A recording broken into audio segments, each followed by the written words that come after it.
Let me see your identification. What did you say? I'll tighten those restraints. Scavenger scum. We don't need to see his identification. I will remove these restraints and leave the cell with the door open. My lord.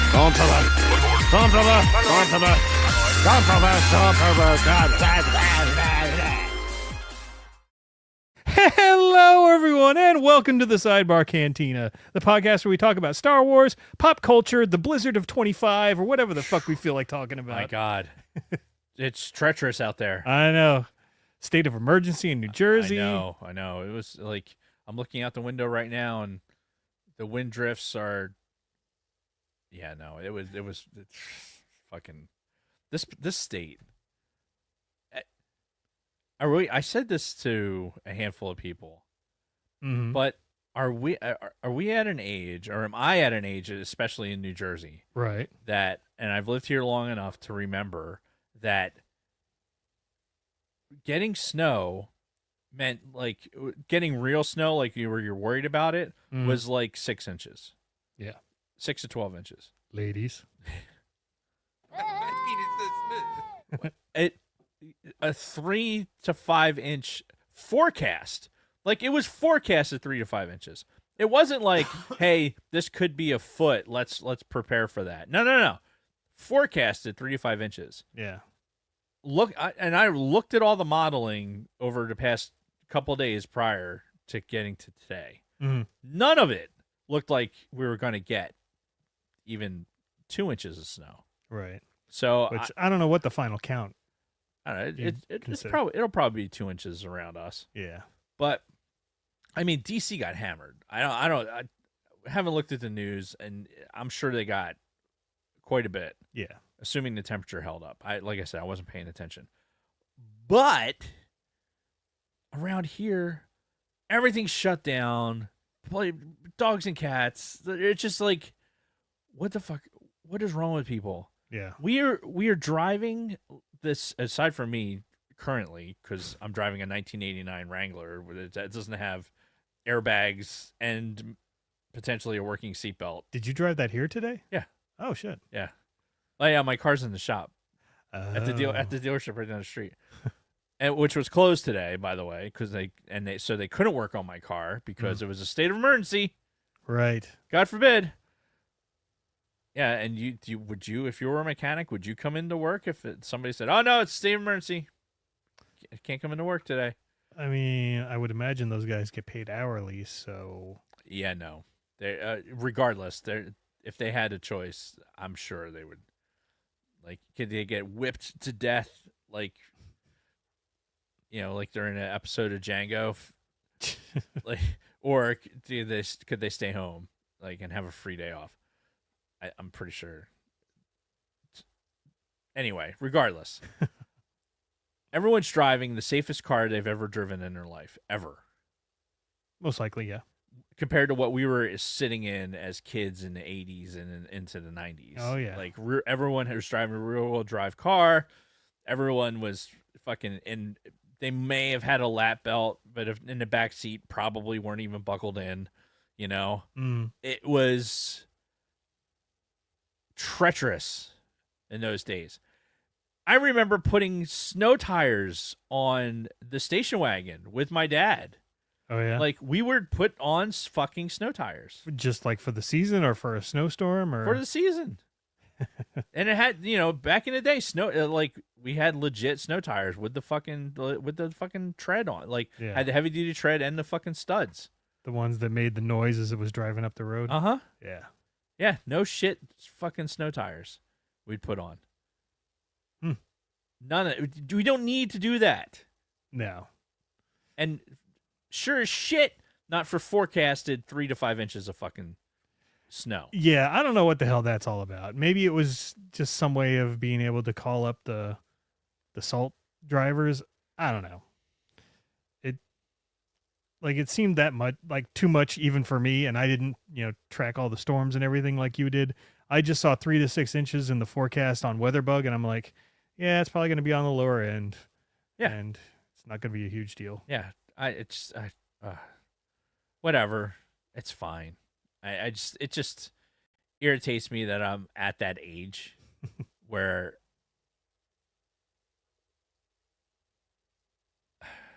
Well, I hope it's not the case of people have gotten too sensitive and now they're sensitive about snow. I think it's just more. I think it is. I honestly think it's people are so worried that something bad will happen. Like they're gonna slide into somebody else's bumper or some kid's gonna slip in the street. Which Right. how many fucking times did I march around in the fucking snow to walk back and forth to school? Sounds like the oldest man thing ever to say ever. Wow. But we did. You know, we listened to the radio to find out whether or not the fucking school was closed. Yeah. Because, hey, there's a snowstorm and there could be 6 inches of snow on the ground and it's snowing. And, oh, guess what? The fucking bus would still pull up and we'd get on the fucking bus and go to school. And they probably let us out early. You know, that would be like the concession. Sure. Or there'd be a late thing. But otherwise, you went to fucking school. It just irritates the shit out of me. I'm at that age. Yeah. I'm at that age. Oh, and by the way, I got another reminder of how old I fucking am today. Oh, God. By getting in the mail or an email from OPM saying that, hey, we see that you're getting ready to turn 50. You should start putting more into your TSP. So you're in this age bracket where we're going to let you, like, this year, like, basically, like, hey, this is the last viable year of your life, so we're going to let you put more into your TSP this year. Like, that's what I got from this fucking email. I'm like, are you fucking kidding me with this? Yeah. Like, your old ass needs to be saving more, so until you hit, like, it's apparently when you're 49, it's like, okay, hey, we're going to let you do this thing where we'll basically increase the amount that you can put in your TSP. Which I'm like, all right, that's cool, but I'm still a viable human. Like, just because I'm getting ready to turn to that big number. Fuck. God damn it, I felt old. So, yeah. Between that and the fucking being pissed off because kids' schools closed, fucking whatever. The base was on essential personnel only today. Jesus.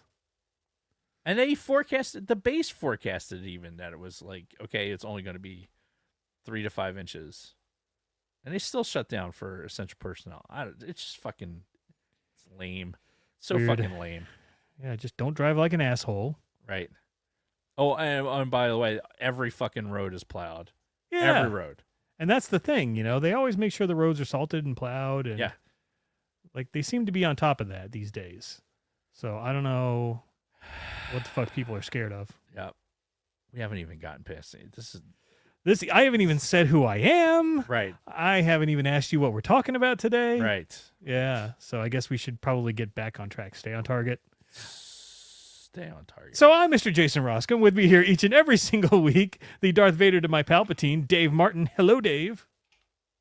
Hello, Jason. How are you? I am wallowing in some ageism right now, I guess. Yeah.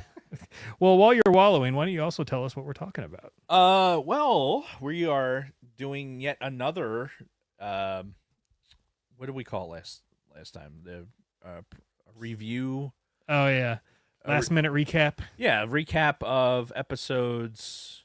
This one's 5 and 6. 5 and 6 of Skeleton Crew. Yeah. So that tomorrow night, when episode 7 lights up your screen of choice, you'll have Jason and Dave's shiny outlook on whatever. I don't know. You figure it the fuck out. We're talking about we're gonna bullshit for another hour, and then we're gonna talk about fucking Skeleton Crew episode 5 and 6. Yes. So if you pretty much. If you've never listened to us before, that's what you're in for. Yeah. So speaking of that, I guess we should start with some Patreon You- shout outs, huh? How about you do that? All right. Are you ready to do that now? I'm actually ready. Oh, well, that's good. So there's because I've been pontificating for long enough. I do appreciate the attempted stall, but don't need it this week. If you're enjoying the Sidebar Cantina's content, consider becoming one of our Patreon supporters. For as little as $1 a month, you can support this podcast and help make it possible for us to continue to bring you quality content week after week. We'd like to give a huge shout out to all of our current patrons: Wally Frogmore, The Orange and Fett Show, Shotgun Mark, Scott and Kim from Used and Abused, Nick from Sweet Studios, my wonderful mother-in-law Patricia Goodstein, Lord Helmet Fire, Kristen Roscom, Ivo G, Frederick Martin, Frank Kalevich, Dragon Buddy, Don Solsky, David Schmuck, Chantal from Pop My Culture, Catherine Rennick, and Carly Vickers. If you'd like to consider becoming a supporter, you can find us at patreon.com/thesidebarcantina. Thank you again to all of our listeners and supporters. You are the reason why we do this. That's right. That's right. So, no notes for our side of it, other than Happy New Year. I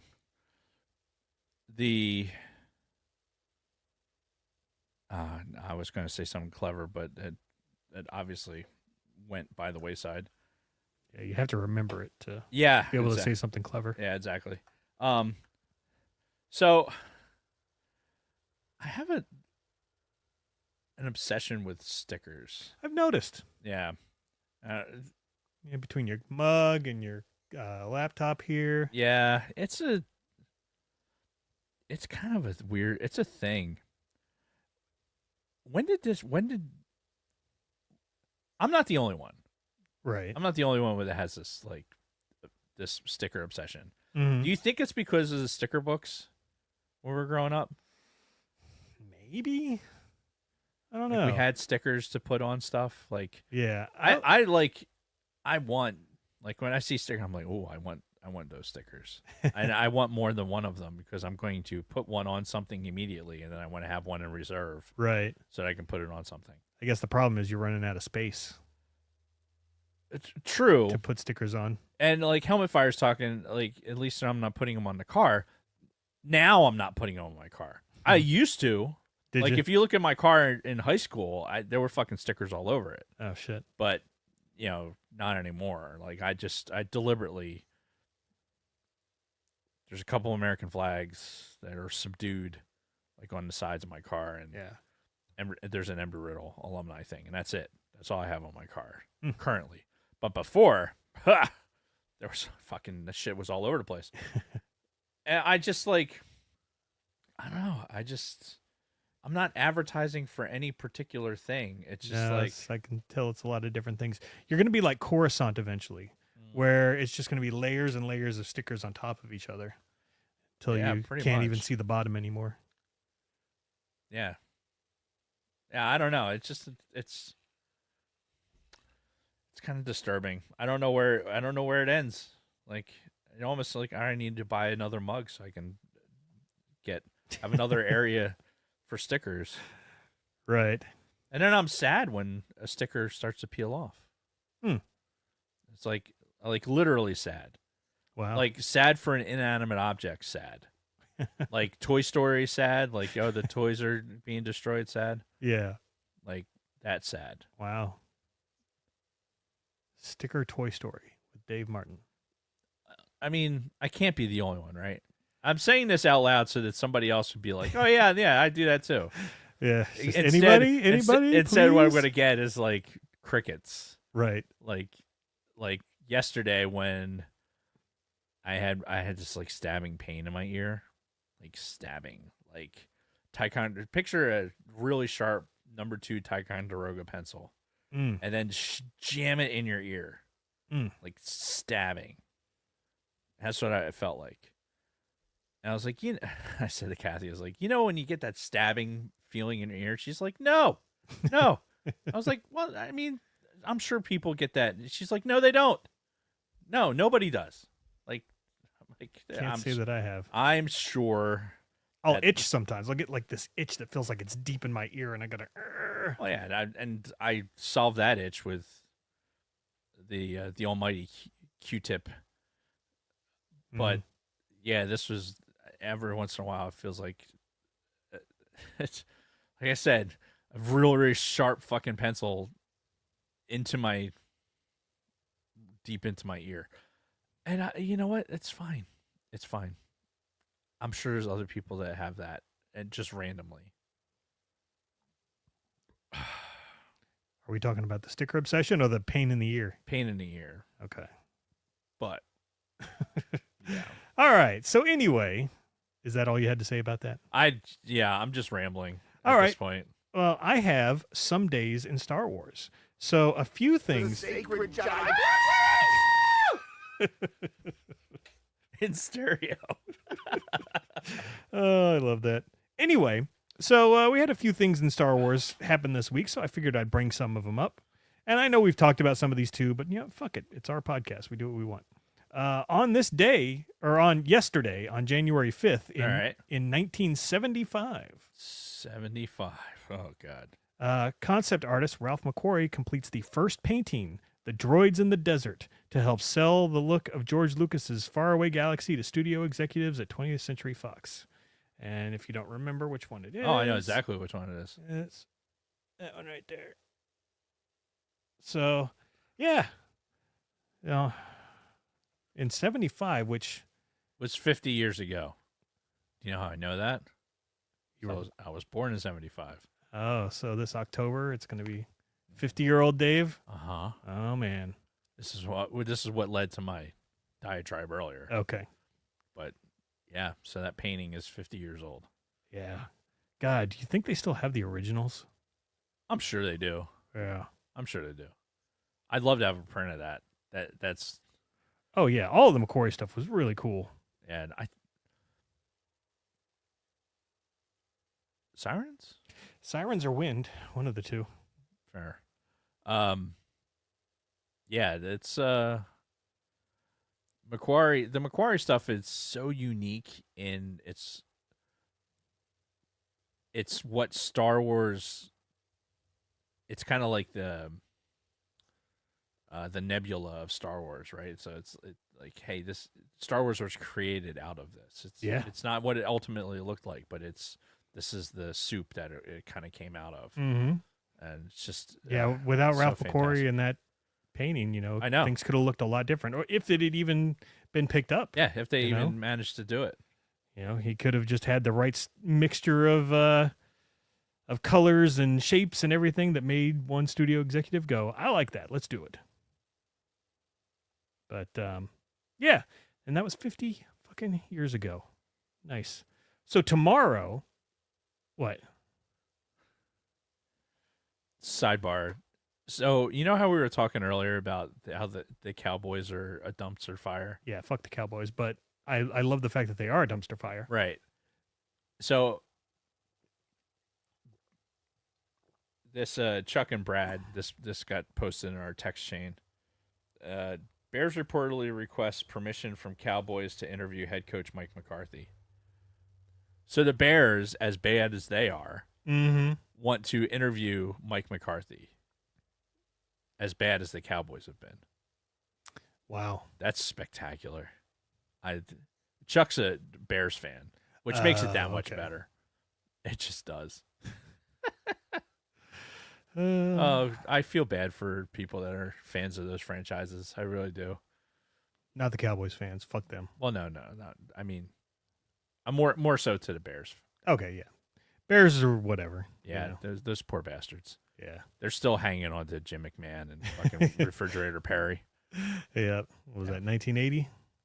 Was that Super Bowl? Fuck. I feel like it was 80. It might have been. I don't know. Anyway. Somebody carbon date the mullet, and then we'll figure that out. Oh, man. We're really aging ourselves this episode, aren't we? Jesus Christ.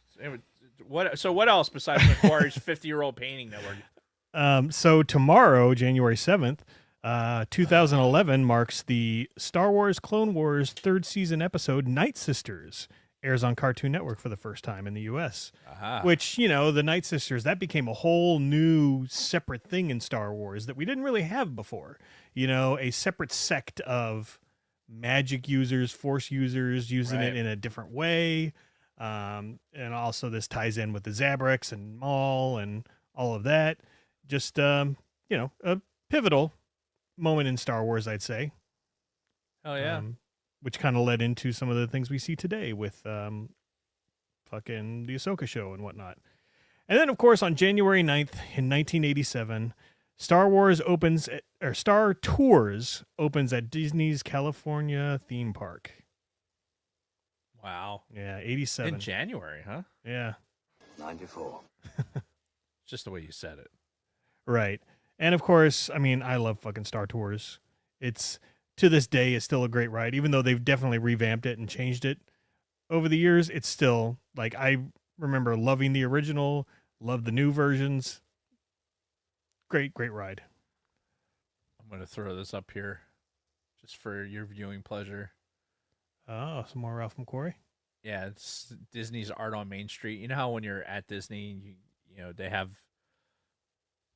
Well, you're getting ready to go. Right? Yeah. So when you're in the Magic Kingdom and you're walking down the Main Street area there, like I think it's near the hot dog place. The baseball hot dog place. Mm-hmm. Can't think of the name of. Anyway, but there's an art store that's close to there, and you have to see if this Macquarie stuff is in there. But all right, I can take a peek. Yeah, look at some of these. I always liked the one from Empire where it was Luke and Vader having their duel. Oh, look at that one. Oh, I'm sure you love that one. Look at that one. TIE fighters in the hangar. And you know what the best is? I'm not sharing my screen, so nobody else knows what the fuck we're looking at. Yeah, it's TIE fighters in what is probably the hangar bay of a Star Destroyer. Yeah, with a... you know what? Well, let me save that. No, the WebP file. Fucking nonsense. Yeah. Oh, man, look at that. It's beautiful. Anyway. All right. Back to here. So that's it. We had a few 85. Thank you, Scott. For the Bears. Okay. Yeah. I don't know why I felt like it was 80. The Super Bowl Shuffle. I remember that. I remember that and the New England Patriots song. And they had music videos for them, and they would play them on MTV every once in a while. Yeah, so it had to have been like later than 80 because you're not going to remember it if you're fucking 4 or 5 years old. I remember a few things from that time, but not much. Your first erection doesn't count. I don't think I had my first erection when I was 5 or 6 years old. Yeah, probably had it sooner. Think so? You have boys. Yeah. Anyway, I'd rather not think about that right now. Yeah, so I got lost. Okay, yeah. So my only other note was... Kristen, how many diapers did Jason change? I changed a lot of diapers. I want the record to show. I did help a lot. Okay. Anyway, so my other bullet for this week was the 1 month countdown to my Disney trip. It's the final countdown. So now that we finally got all the holidays and birthdays out of the way, the next big thing is in, about 33 days. We're nice. We're going to Disney. Motherfucker. Oh, it's going to be great. That was... Well, we both went last year, too. Yep. Now, last year was when Kristen and I went by ourselves. Right. We're bringing the whole family this time. Ah. And then after this one, it's all Kristen and me going on trips for the rest of the time. Nice. So it's the fun of having adult children is now it's just you're entertaining each other. Yeah. So that's the best part. Mm-hmm. You know, and kids will figure out their own shit. Yeah. I told them, well, that might change if you ever start having kids of your own. That's right. We can spoil them as grandparents do. Hey, grandkids get fucking free rides, and if you're coming along for the free ride, so be it. Yeah. But grandkids are a prerequisite. Right. So just keep that in mind. Just saying. Because that's not just, in this household. That's probably a universal. Yeah. That's a grandparent universal. Yeah, I'm really looking forward to going back to Galaxy's Edge. Oh, God. Sorry. I to spread out a little bit. Oh my god. Realize I'm not really on camera here. It's so fucking glorious. Anyway. For those of you listening on the audio podcast, Dave is trying to flex his new shirt that he has, which is pretty fucking awesome. Yeah, rub my nipples on it. Yeah. But it's it says music by John Williams in the blue Star Wars font that it would show at the end of the movie, music by John Williams against the black background, and it's perfect. Yeah, it's very nice. Very nice. I have to thank the boys from the Galaxy or the Galactic Refugee who had posted the link to it months ago, and said, "Hey, check this out." I'm like, fuck, yep. Well, we're getting that. Yep. I'll take one of those. Yep. I wish I had thought of it. But yeah, I'm hoping to go on the Star Wars rides multiple times. Last time we went, I only got to do them each one time because the lines are so fucking long by the time the afternoon hits. Right. It's like 2 to 3 hour queues for just the normal lines. So I got to figure something out, but I do want to go on the Star Wars stuff multiple times. Yeah. I mean, squatters' rights. Just keep getting in there. Right. Like, what was the genie thing? Genie Pass? It was Lightning Lane and then Disney Genie Plus. I don't know. It keeps fucking changing too. They added some more shit to it and changed some stuff recently since Kristen and I had been there. So really? Yeah. Now they have this one service that I heard about that they're only allowing a handful of guests. And it's only for guests who are staying in the Disney properties. Okay. But you can buy a specific pass for one park for a day to basically get front of the line every time. Like the How much does that cost? I don't know, but if they're doing it and if I can get it on our Hollywood Studios day, I'll totally do it. That's like one of those where you're walking around and it's like, okay, there's going to be somebody with a big flag. And you're just going to walk behind this person with the flag right all the way up to the front of the line every time. Just be like marching around. Your own little parade right to the front of the line every time. It'd be fucking phenomenal. Yeah, so I'll be keeping an eye out for that. I'll let you know how that goes. The Jason parade. You have the whole troop behind you. Fucking right. Right to the front of the line. Fuck you. Giving them a 2-gun salute all the way in. Nerds! Hide the money, y'all. There's poor people around. Yeah. But it's going to be awesome. I can't wait. Yeah, I mean, honestly, for having all this time off, I haven't really done a whole lot. I've fucked around on my computer a lot, played some video games here and there, but, doing shit around the house. Yeah. But nothing worthy of talking about on the podcast.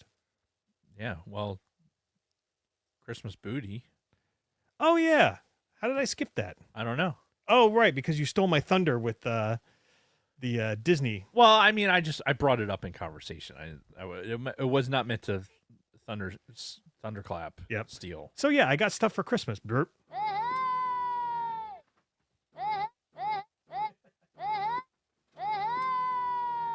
So the first thing is this very nice 1,500 piece puzzle.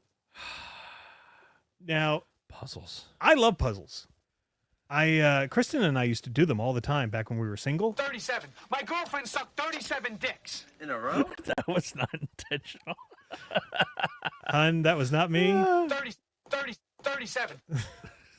So anyway, yeah, 1,500 piece puzzle. I've been talking lately about wanting to do one. I was at my mom's house in California last summer, and she happened to have a puzzle out, and I just sat down and was like fiddling with a couple of pieces. I'm just like, fuck. I used to love doing these. I think the biggest issue with puzzles in our house, especially, and when my in-laws lived with us, once a puzzle got opened and it was on the table, it's like, okay, nothing else happens in the house until this puzzle is done. So like everyone's like now at the puzzle. Huh. That's it. So now it's like, okay, if you go and you find the piece, and it's just like the puzzle becomes like, I don't know, this like dark thing that has to be like, okay, the puzzle has to get done now. Right. Like you're up at, it's like midnight, and you're like, okay, fuck, we got to work So tomorrow. wait, you're saying that you do this all in a day? Well, it ends up being like this. You get started, and I think it's because we don't like having it out. Right. So it's like, oh, okay, here we started this puzzle. Now it's like, okay, I want this puzzle finished. And then it's like now it's staying up late and just is like, I get this puzzle finished. And it just turns into like this I don't know. It just turns into a thing. So it's like I don't even want to get puzzles out at this point. Right. Like I don't mind doing puzzles. I like it's a good exercise, Mhm. but it turns into a monster. Well, it sounds like it in your house. Yeah. I just like to clear a space on a table, set it up, and just pick at it a little here and there. Yeah. Do it over the course of like a week or two. Yeah, you know what it is? We probably don't have a good table for it. That's probably why. Yeah. That is an issue.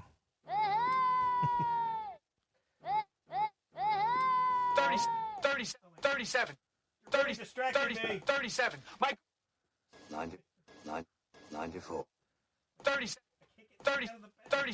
All right. These straw thingies from Starbucks are all the rage right now. Ooh, look at that. But you know what's really cool is Oh, that nice. it's all red and black, and it's got the Sith Empire logo on it. That's fucking nice. No, actually, that might be the regular Empire. Yeah, That that's it's the regular Empire. Yeah, the red and black threw me off. But yeah, red and black. What do they call these types of cups? The sippy cups. Sippy cups. I don't know. I don't know, but it's pretty awesome. So looking forward to using it. That's fucking sweet. And that's a Starbucks product. Yep. Interesting. I also got this Bounty Hunters little board game. It's actually a mini card game. Okay. You look. Nice. Haven't opened it or looked into it at all, but looks fun. So, yeah. Looks like a card game version of something that would be on like an app or something. Right, yeah.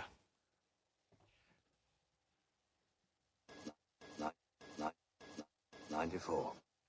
94. Picked the wrong bag to put the stuff in. You're literally pulling it out of Santa's sack. I know. Not his balls, but it's an actual sack. I got these socks. These Fumble! Fumblerooski. Fumblerooski. So it's Defend the Empire, but it's the 49ers Empire because not only does it have the Star Wars stuff on it, it's also got my sports team logo on it. That's pretty cool. Yeah. Let's see. Merchandising. Speaking of the 49ers, she got me a nice, cool little, like,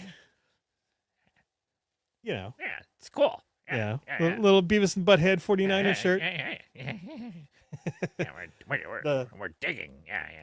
They're digging for gold. They're 49ers. Yeah, we're digging for gold. Yeah. So I thought that was pretty cool. And I think that's pretty much it. Yeah, it's cool. So yeah, that's my Christmas haul. We were pretty conservative for Christmas this year because of the Disney trip coming up. Right. So we didn't go too crazy, though I did want to mention a gift that I got for Kristen just because I'm so proud of it. And normally I don't put this much thought into gifts, but I did this time.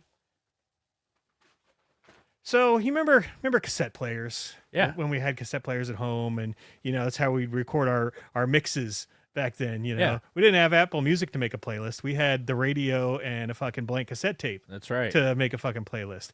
Well, and also when you were even younger, if you had access to something like that, you'd record yourself like talking or yelling or just doing something, just being goofy on tape. Okay.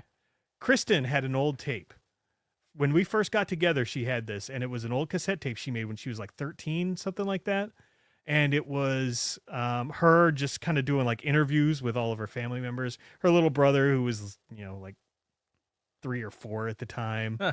and it was just cute. It was a really cute thing, and it's been kicking around in all of our shit like as we've moved over and over the years.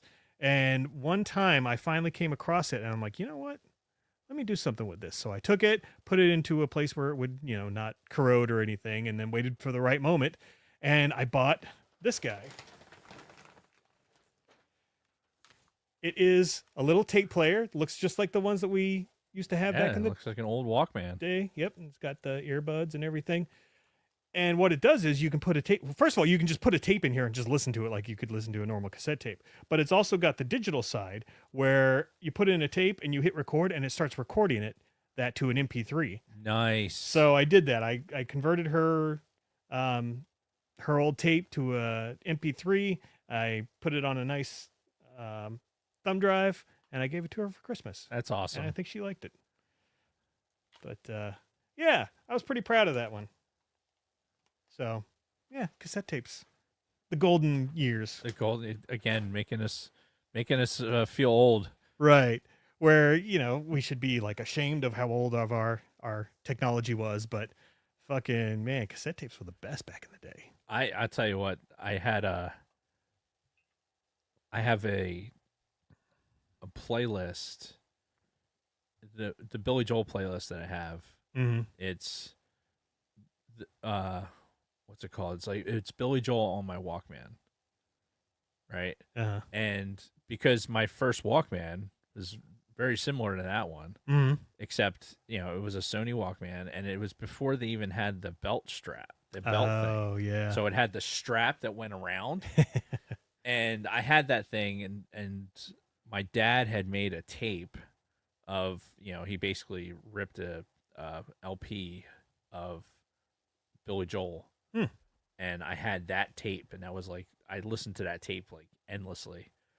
So a bunch of songs that I had no real earthly idea what I was listening to. Mm-hmm. But so my Billy Joel playlist that I have is basically like songs from my Walkman. Nice. And but it makes me think about the Walkman every time. It's just it was a miracle of technology. Yeah. if you think about At least it. it seemed like it to us. It did. Hey, I can walk around and I can take this music with me wherever I want. Mm-hmm. I could be bebopping around in the yard, or I could be sitting in church, which never happened.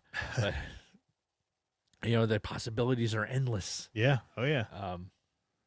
And now you can take that same tape and fucking digitize it. We got that digitizer. Oh yeah. That Rick had done for the VHS tapes. Yep. Um, Which I need to use that as well. yeah, it's pretty remarkable that we have the ability to still kind of play the old stuff and get it onto the new stuff. Yeah. Though I would recommend to anybody out there who's still holding on to old cassette tapes or VHS tapes or whatever, try to convert that shit as soon as you can, because that stuff corrodes over time. Yeah, magnetic tape is not meant to last forever. No. It just isn't. Yeah. So if it's still playable, I'd highly recommend getting that into some sort of digital form. Yeah. There's plenty of ways out there. But anyway, that's pretty much all for my week. So I am also going to give my Christmas booty call. Mm-hmm. What's in the box? Dave's got a big box. So just because it's on top, I got this guy. What is this? So that's from my cousin Rick, who is in the chat, and so is it like a kind of like a model, like a little snap together? it's like a snap model, but it's like a gingerbread tie. It's a gingerbread tie fighter. Oh, okay, yeah. So So it's got the gingerbread stuff. It looks like gingerbread, and it has like the piping for icing, and it's got like a little bite out of it. And I haven't put it together yet because it looks so cool just spread out like that. Yeah. And it's just a straight 3D print. Oh, this is 3D printed. Yeah. I'll be damned. And Rick got it from a local guy whose stuff I should have written down in preparation for this, and I didn't. But Rick's in the chat, so he can probably post it from there.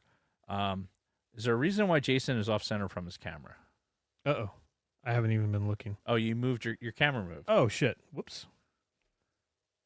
Is there a reason? Well, Not a good one. The reason is I knocked it over. It hasn't been like that the whole time, has it? I don't think so. I think it was I think you were showing something. Yeah, when Rick brought it over, we were both looking at it like, man, it just looks good like this. Mm-hmm. And almost looks like a schematic kind of thing. Yeah, I'm like, oh man, do I really want to put? I'm gonna, now that I've shown it on the show, I'm gonna take it apart and put it together. All right. But I was waiting so I could show it on the show. But it's really, really fucking cool. The shit you can do with 3D printing, man.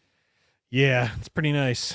I've come close to buying one quite a few times over the last year. So, Kate and Ryan got me this. So I'm going to hand you that. Oh, I think I already know what this is. It's got a stand. It sits vertical just like this, and it's got these little slots. What do you think goes on those little slots? If I had to guess, I'd say minifigures. Get the fuck out. Or little tiny pops. What? Here. Do you have enough to fill this thing? Well, I guess they sell them at Five Below as like little, they're like little. Post this link on a Discord. Thanks, Rick. It's a little stormtrooper. So this is what it looks like when you put one of the little guys in there. Look at him. It's so tiny. Christ, it's tiny. This looked like a baby. So if you look at the number on the TIE Pilot, right? It's number 51. Yes. That's it. It's number 51. Oh, so it corresponds with the actual number. Nice. So like nice, this attention to detail. This stormtrooper number 510. Got a Chewbacca here.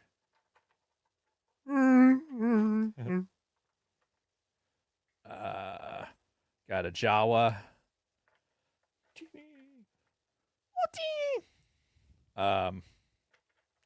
Another TIE Pilot, which was so awesome because so they got me the thing and it came with, they're still in the thing. Here's a Vader. It's the Vader being electrocuted. Oh shit. Here's a Greedo. You know, when I was a kid, I always thought his name was Guido. Well, it's easy. Yeah. I called him Guido for years. See, and that's what they look like. It's tiny, tiny pups. There's a little Luke. Did I give you the Emperor? No. Oh, there he is. And then you got the Emperor with the fucking electricity. Now you will die. Wow. It's like I've been waiting my whole life for this one moment. Feels good. That's pretty awesome. So yeah. Yeah, isn't it? It's a cool little thing. It's a really cool display piece. And yeah, so when and it doesn't take up nearly the amount of real estate as Real Pops. And what's so when they gave it to me, it came with, like I said, it came with Palpatine and Vader. Mm-hmm. And then they had a couple of the packaged ones. Like I said, it came from Five Below, and they're in these like little, foil packs. Mm-hmm. Excuse me. So, of course, the first one I open, it's a fucking TIE Pilot. And so it was serendipitous to get it. And now I actually have 3 of them. Oh, really? Yeah. I have 2 stormtroopers and 3 of the TIE Pilots, but I have 1 TIE and 1 stormtrooper at home. I would imagine you can get collections on eBay pretty cheap. You can still go to Five Below and get them. Okay. It's about the excitement of the hunt. This is like as close as I'm going to get to buying any pops. The kids bought me all of these, so I have zero invested in it. Aside Okay. from just being cool for Christmas. Mm-hmm. So I gave Kathy no direction at all for fucking Christmas this year, Yeah. and so she was just on her own to get pick out cool shit. Mm-hmm. So I opened up this thing. Ooh. Careful, it's What? heavy. Oh, I've noticed. What the hell? All right, So check this out. it is a TIE fighter that is made out of it's made out of scrap parts, right? Plate metal, timing chain, screws, a sprocket from probably a bike of some kind. And guess where it's made? New Jersey? Thailand. Oh. So I opened the box. It had newspaper from Thailand in it. Oh God. So, and the screw in the bottom is actually functional. It screws into that base plate. Oh yeah. So if I wanted to display it without the base plate, I could. Okay. But yeah, it's the coolest fucking thing. It's like this. It's almost like it's bronzed, so it's all like the same color. Yeah. But yeah, it is a significant piece. If I threw this at somebody, it would hurt them badly. Yeah. That'd break the skin. Yeah. But yeah, very, very, very cool. Just such a cool thing. Smirking Bear said it's a literal TIE fighter. Exactly.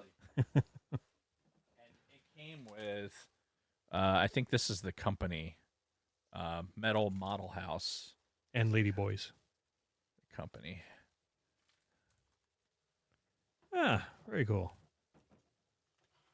You are one ugly motherfucker. So, the other thing. Why are my dog tags Dave is digging through his backpack.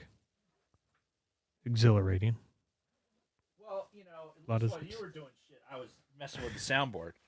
So, this is one of the other things Kathy got me, and in the spirit of things that have the Empire logo on them. Yeah. Look at this motherfucker.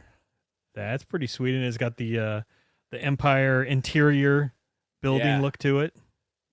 So I think it's meant to be a shaving kit, but I'm using it as my my kit bag just to keep in my backpack. So Yeah. it's holding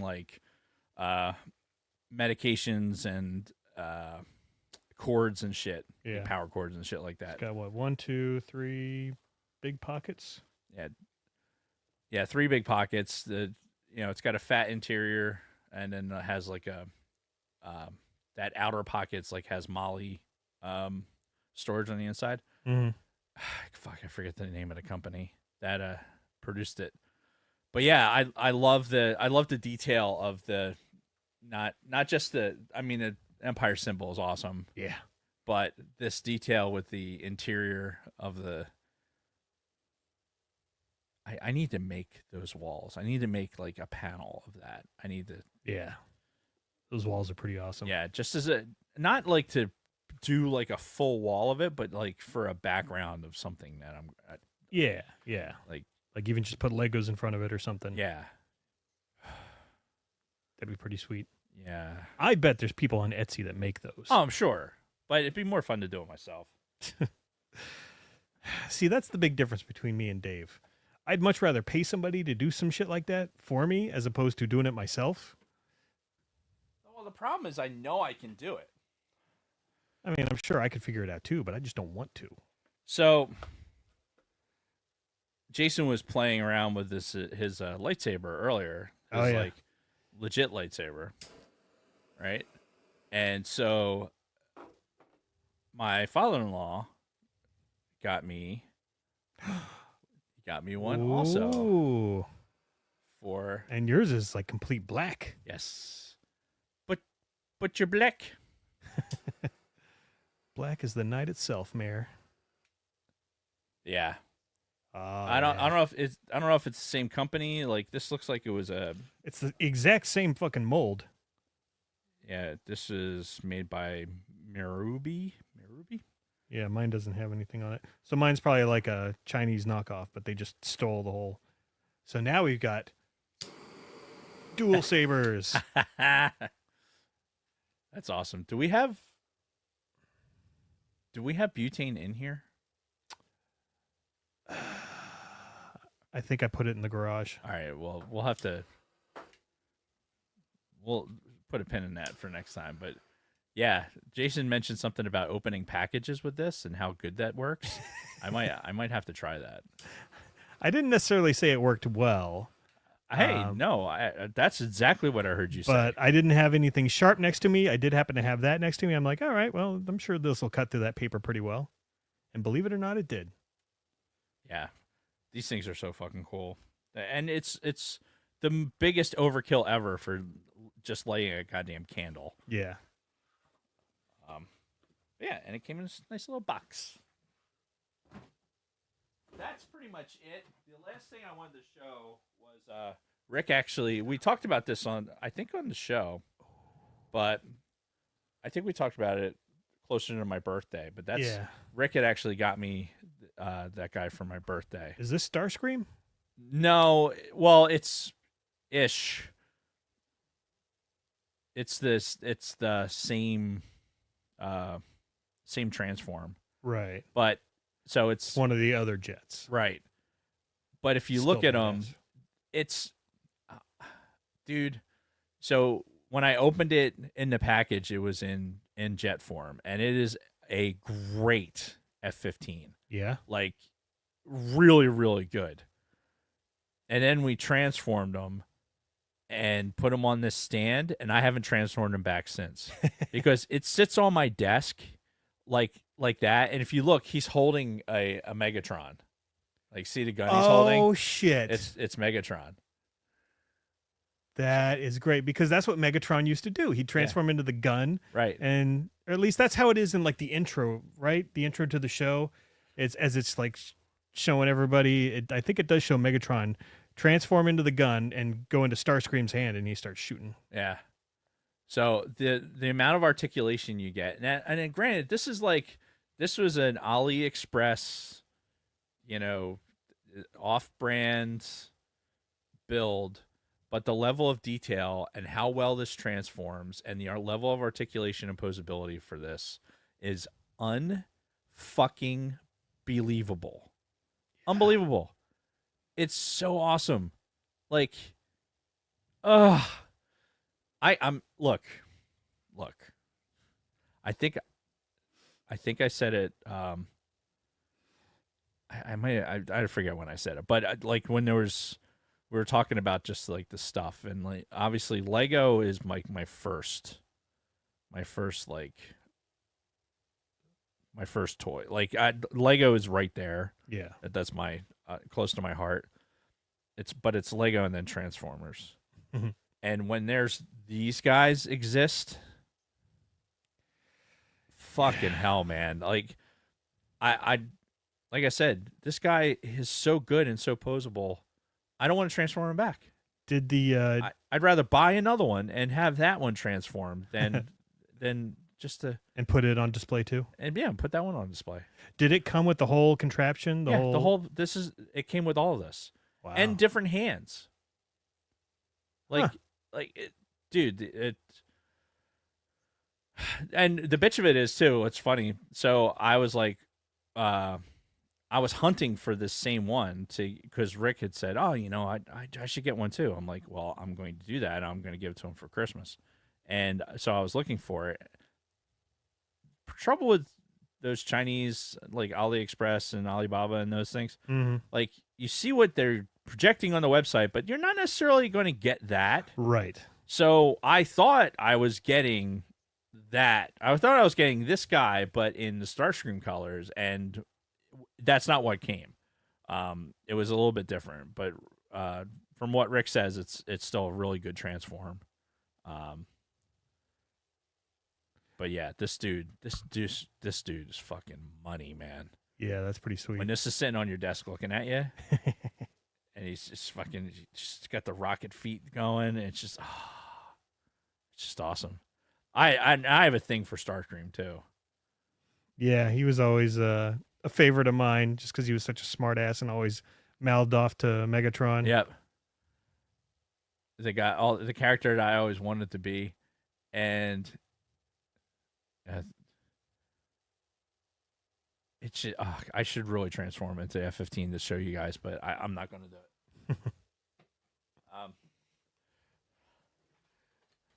But yeah, I think that's it for the Christmas haul. All right.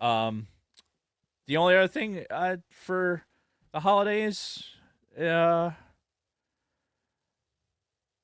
know. I think I talked about the last show. How the holidays were a little rough. Yeah. We got through it. Got through Christmas and all that, and had a nice New Year's.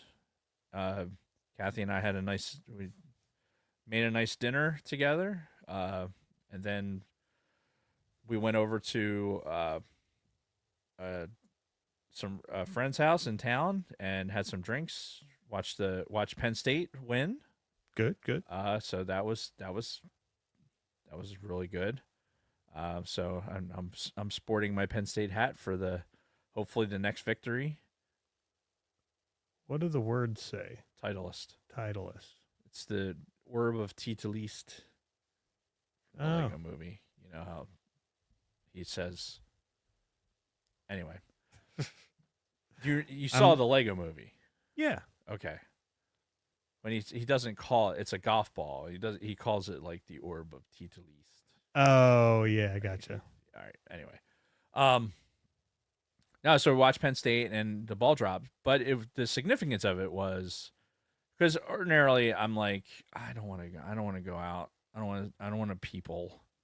Mhm. You know, I'm really not into that. However, 30 years ago, Kathy and I met at a New Year's party. Oh, right. So it's kind of like we should really we got invited to go over to their place, and it's right down the street. So we're like, I think we should go. I think we should go, and it's it's kind of a thing. So yeah,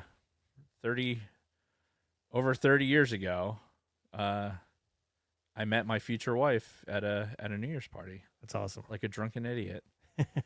And thankfully, there's pictures to prove that it happened. Because the wedding happened? No, the fucking the meeting happened. I remember that night. But you know what I used to drink then? I couldn't tell back you. in those days. Ever have Sambuca? Why did I think you were going to say Sambuca? I don't know. Maybe you've told me this before, but yeah, like as soon as you started asking, I'm like, he's going to say Sambuca, isn't he? Yeah. Yeah. Yeah, it was Sambuca, and we would have Sambuca and drink it out of licorice straws.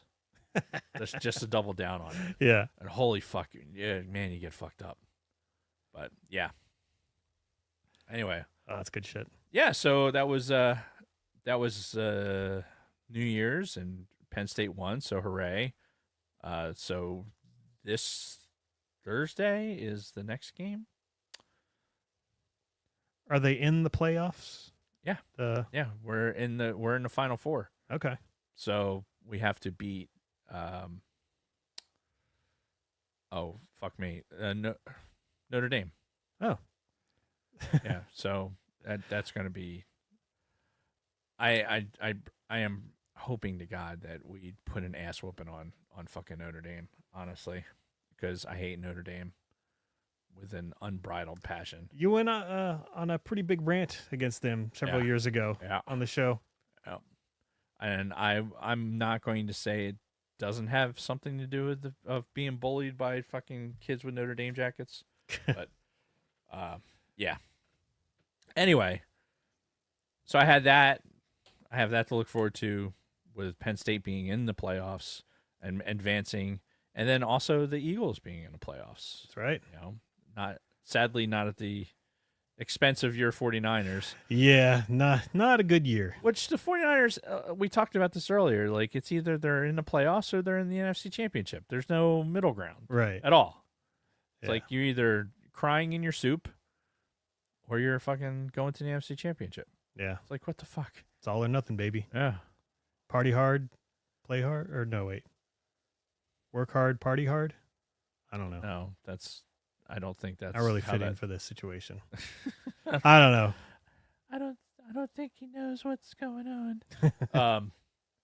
So yeah, I have this embarrassment of football riches right now that I'm sure is going to come crashing down around me.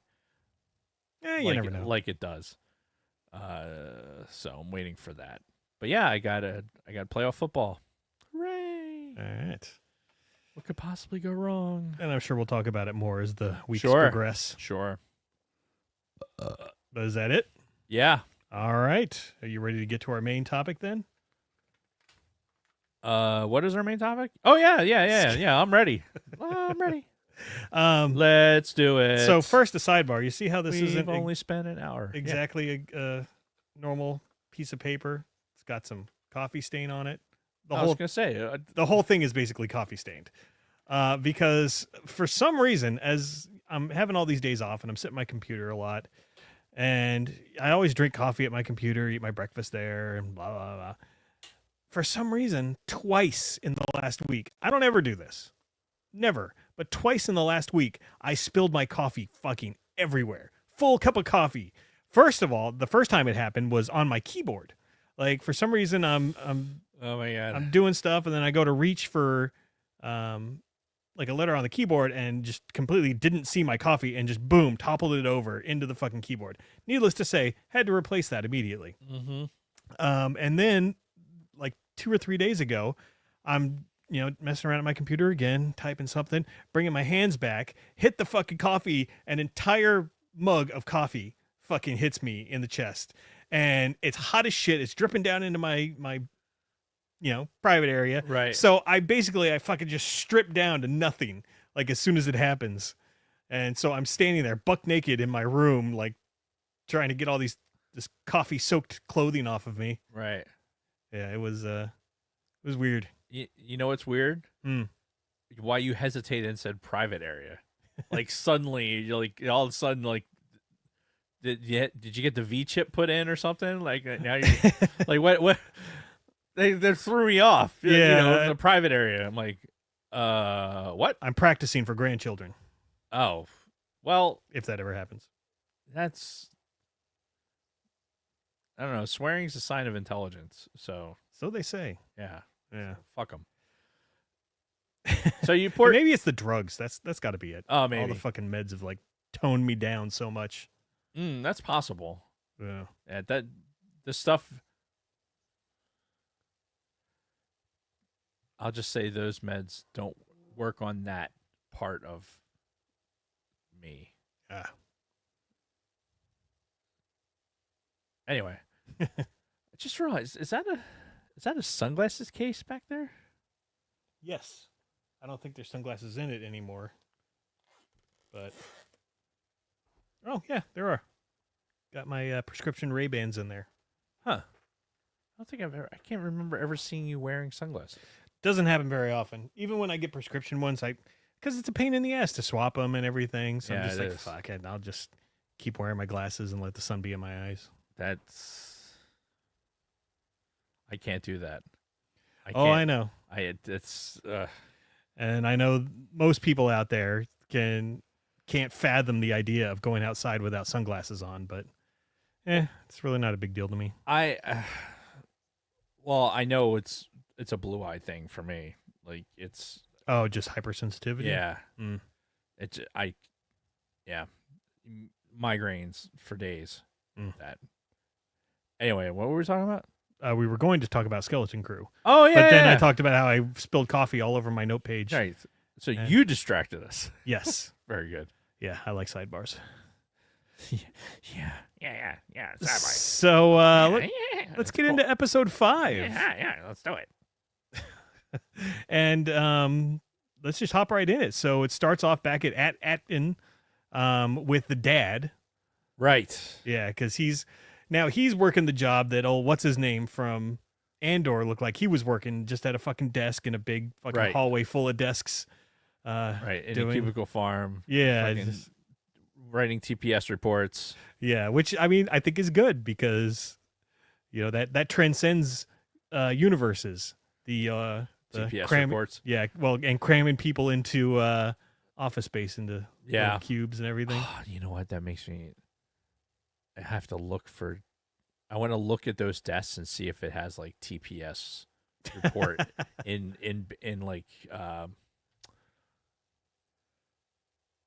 Well, I mean, it's already canon now, thanks to Bill Burr. Right. No, what the fuck? Why can't I think of it? Why can't I think of the writing? It's not basic. Basic is the language, but when the writing. Oh, Begins with an A, right? Yeah, Aberish? Auerbesh. Arabesh. Thanks. Fucking hell. Holy shit. That was Wow. like I got into a spider web or something. I was like, God, what's happening? Anyway. Yeah, I'm sure there is. Yeah. And because they've already made those canon in The Mandalorian. So, yeah, so we start off with him. And of course, he sees the elephant mom, goes up to her. They have a little secret conversation. And she's like, here. And basically, he's going to go hack the zipper net with this little chip thing that he's plugging into his computer. And that's going to give him access to all this classified information that he can use to basically get something out of the shield barrier. Right. And get a message outside of. Yeah, which does not sound like a good idea at all. Like, as soon as you're like, hey, it's the people from Ad-Aden, we could use some help. Like, oh, yeah, just give us your coordinates. We'll be right there. So these people are obviously, like, desperate, right? Yeah. Somebody in technology department's like, all right, I'm gonna put together this thing that's gonna decode, right? You're gonna shove it into the machine. Well, can you make it smaller? Can you make it like less obvious? Right, because it's got all these fucking cords hanging off of it and shit. Right. Here's this. I took a ribbon cable from a fucking, a hard drive from 1986. Right. We're gonna use that, and we're gonna use a bunch of LEDs because reasons. Like, we need to have external LEDs on this thing that we're trying to keep secret. Right. Look at me. Right. And then we're going to make it as ungainly as possible. So you really can't hide it that it's there. Yeah, especially not from the security droids. Right. And he's sitting at a desk that's like right on the end. Yeah. Like this was doomed from the fucking start. And this guy is sweating bullets. Right. The entire time. He's sweating like he's fucking getting ready to shit his pants. Yeah, we're talking about Wim's dad. Yes. But yeah, he's like so paranoid about the whole thing, and he eventually plugs into the zipper net and starts hacking. Right. Zipper net, it's a reference to Air Force stuff. Air Force. Other or services military use it too. Right? Yeah. Anyway, military stuff. Empire stuff. Lots of Empire stuff. Lots of Empire stuff. So he gets caught by the droid, and they have this pretty silly exchange where he's like, let me see your hand. He sticks up one. Oh, let me see your other hand. And he puts his one hand behind his back and puts it up.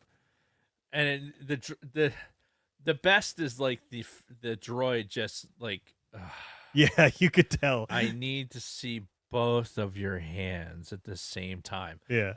I thought it was actually pretty funny. Yeah. Like straight away, like, Skeleton Crew is giving us like that. It's giving us the same. This is not like out of the ordinary. First, I don't know how to describe it. It's like, are you talking just the humor that we're getting? Just the general feel for the show is like, okay, this is just kind of like, this is what it's doing. Yeah, like this is what the show is doing, and it's not. It has its own rhythm, and it's not. It's not like anything else that we've watched. No, definitely not. So you kind of got to go with it, right? And that's what I've been doing. I've been really letting go of the fact that it's, geared towards a younger audience and just trying to enjoy it. And I even enjoy like the stupid humor, like put the hand behind the back. And yeah, there's aspects of that, and there sneaks some adult stuff in there too. Oh, yeah. And there's so what's a concubine? Right. But I appreciate the fact that, like, in times like that, like, I'm watching a Star Wars show that's, hey, it's on its own track, and we're watching. It's the 5th episode of it, and it's staying on course. Mhm. And I kind of appreciate that. Yeah. Right? It's like, okay, I'm in the 5th episode of this, and I'm still watching it. Yeah. Not because I have to, but because I'm still watching because I want to, Mhm. which says something. Don't know what it says, but it says something. Sure. And I just want to say right off the bat that I loved all the humor in these next 2 episodes. There's a lot of it. Some of it silly, some of it just straight up funny, but like the humor really has me. I'm really, really digging it. So moving on, so he gets caught trying to hack the SuperNet, and the security droid takes him into the one chick's office, the overbearing mother. Right. And drops the fucking thing on her desk. Yeah. And it was again a great lead in because you didn't know it was going to be her. Right. Like the dude's obviously couldn't hide the fact that he was hiding something, and so it's like, oh fuck, he's caught. Their whole thing is done. Mm-hmm. And then pans up to her, and you're like, oh okay, shit. He's going to get away with this because she's the supervisor, and she basically does the same thing that her daughter did, and like immediately goes to override memory, delete, shut down. Which wouldn't it have an audit log? Probably, but I mean, everything has an audit log. Yeah. Like if somebody's paying attention, it's like, oh look, yeah, there was an override and a delete in the audit log. But who's paying attention? Do they have a cybersecurity team at this mysterious facility? Something's got to be running the droids. Yeah. Right. But I mean, a technician doesn't give a shit about logs. Okay. To an extent, if he's trying to troubleshoot an issue, but if like there is no issue if no issue presents itself, right, then there's nothing to investigate. Right. So, like, she's just going to put the droid back on the fucking floor and be like, you don't remember any of this. Right. But he went offline for a period of time. Like, they recognized that this is Dave just being Dave, but they recognized that the system had a power surge or whatever, right? When he kind of like interrupted to hack into his system with the LED blinky. Yeah. How you doing? They're sensitive enough to pick up that. You would think they'd be sensitive enough to know when a droid went offline. Fair. It's override. And it'd be like, hey, there was a little, how you doing? Let's check the audit log real quick. Like, oh, who overrode your fucking, how you doing? Anyway. But either way, for now, they got away with it. And for now. Yeah, they're just trying to get a message off planet, which, again, bad idea. Don't see that going well at all. But regardless, we get back to the crew, and they now have SM-33 tied to a table because if you remember at the end of the last episode, some old programming kicked in, and he was trying to kill the whole crew. Limb from limb. Yeah, because they came around asking about the AT-AT.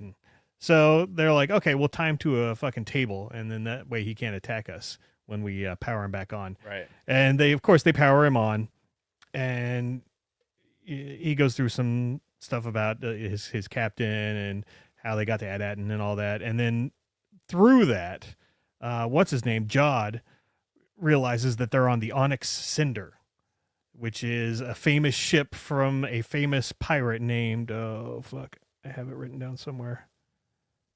Pirate McPiratey Face. Yeah. Anyway, but yeah, this fucking famous pirate that was looking for AT-AT and this ship. Right. All of a sudden, like, Jude Law knows all about everything. Right. Even though it's supposed to be old and... Well, there's like songs written, like these pirate songs that they're all kind of, they all know the words to. This is like, oh, hey, when you're a pirate, these are the songs you sing. This is the shit that you... Yeah, I guess so. This is all piratey stuff. Yeah, but he basically just, instantly recognizes it as that ship. And, hold on. Okay, sorry. Saw something weird in my notes. Was it a coffee stain? No, it was the coffee stain over something else. Oh, very good. But yeah, so basically, SM-33 he's back to normal. Right. And what's her name? Fern is still his captain. So she's like, all right, well, go get the ship ready. We're gonna go to, wherever our next stop is. I said, aye, Captain, and fucking Yeah, it just blast immediately right through the ropes. Yeah, so if his programming had still been the same, then he would have just mutilated them right Right, then and there. right. Which that was funny. Yeah, I it got a was. good kick out of that scene. I laughed openly. Yeah, almost everything with Smee is funny. Yeah, he's great. Hopefully they don't kill him. Oh, they have a couple times, and he comes back. Right. Well, kind of like IG-11, right? How many times does that fucker die before? Yeah. Anyway. Hello there. Oh yeah, this was also the time where he's talking about and he had concubines and this and that, and the girl asks, "Well, what's a concubine?" And he's like, "That's enough story time for now." So you get a couple of adult themes in there, Right. and we'll get some more in the next episode. I think it is. I like the pan back too, like when she asked that. So you see, like all the kids and him are all in the same frame. Yeah. It's like, all right, that's enough. Yep. So Jod has this undesired emotional moment with Wim after this, because Wim just goes off and he's like crying, looking at his data pad. And you could tell Jod wants nothing to fucking do with this. But he's like, I'm the only adult here. I'll fucking do it. And he goes over and he has an emotional moment with him, to the point where some of the things he was saying made me think, okay, maybe he was a Padawan back in the day, because he mentions, breaking free of attachments, letting them all go. Something about how your focus determines your reality. Right. So at this point, I'm thinking, okay, maybe he was a Padawan. Clone Wars happened pretty early in his lifetime, so maybe he was young enough to bail and be able to hide, and then just fell into the pirate world. So that's what I thought, at least. We'll see how that goes. Oh yeah, and then it was the Skull Ridge Mountain is what they're looking for, and on the planet Lanupa, Right. which isn't quite the same as Smee thought it was. no, definitely not, because he's talking about all these stories where it's like bodies all over the place, Boiling pots of lava where Yeah. the bodies would be buried in Yeah. arr. Yeah, it's supposed to be this evil, wicked place, and then they get there and it's all shiny and bright, and it looks like But not a place for children. no, clearly not, because as soon as they land there, they see a pleasure yacht Right. go through. So it's like, okay, so we've got the old galactic, what do you call them? Whorehouse? Right. Yeah. Whorehouse Yeah, flying around basically. here. But yeah, so they get in there. He dresses the kids as wise elders, Right. because kids aren't allowed in this place. Like, Go Where do figure. you get fake beards? Like, On their ship, yeah. yeah, you just have fake beards laying around, or Probably like a mop. cut them off the dead pirates. Like, yeah, here, kid. put Oh, these on. maybe. Could be. Oof. Wow, it's fucking dark. Yeah. Like, where'd these beards come from? They're kind of itchy. Don't worry about it. It's fine. It smells like dead people. No, it's fine. I just had a shop right here. I just got you some costumes. Yep. And while they're checking them all in, they put a restraining bolt on SM-33, which leads to some more hilarious things, Right. because basically it keeps him from doing any violent actions. And several times people say stuff that he's like, "Oh, I'll kill you," and then Right. the fucking V chip. Yep. pretty much. Doing restraining bolt, doing what it does. Mm-hmm. They also mentioned, I thought this was kind of cool, just a quick mention of the banking clan while they're dealing with that receptionist chick and trying to get in, because Right. they're like, what's with all the security? And she's like, oh, the banking clan is coming for Right. for some sort of meeting and to, indulge. Right. I love that there's overlap of Star Wars, overlapping with this story that you don't. Yeah. Right. But it's not so overt. It's not, oh, here's Luke Skywalker's fucking friends are walking Exactly. through. You know what I mean? Yep. Like, it hasn't been like that. But Yeah. there's planets, there's things that are visible that remind you that, hey, this is Star Wars. Yeah, because as we've said before, the Star Wars universe is huge. Yeah. You know, and there is probably all kinds of shit going on other planets and stuff that we never see with just people that aren't tied to Luke Skywalker and Han Solo and all of them, just people off in their own fucking planet doing their own fucking thing. But things like the banking clans and the cartels and all that stuff might affect them. Then that's the stuff that we know about. Problem? No, it's just we're having some confirmation that we think we pretty much decided that those beards had to come off the dead guys. This is in the chat? Yeah. Okay. Yeah, that's fine. I mean, otherwise I don't know where they come from.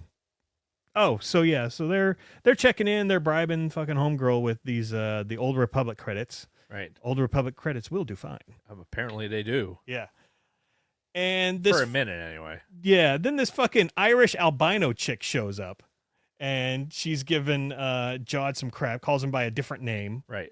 Of course. Which apparently they had a deal back in the day. He betrayed her, took the loot. Pirates, you know. Pirates. Yeah. Exactly. So now she's at this place and she looks fucking psycho. Like the eyes that they did on her. Uh-huh. And that weird grin that she has, like, makes her look like fucking insane.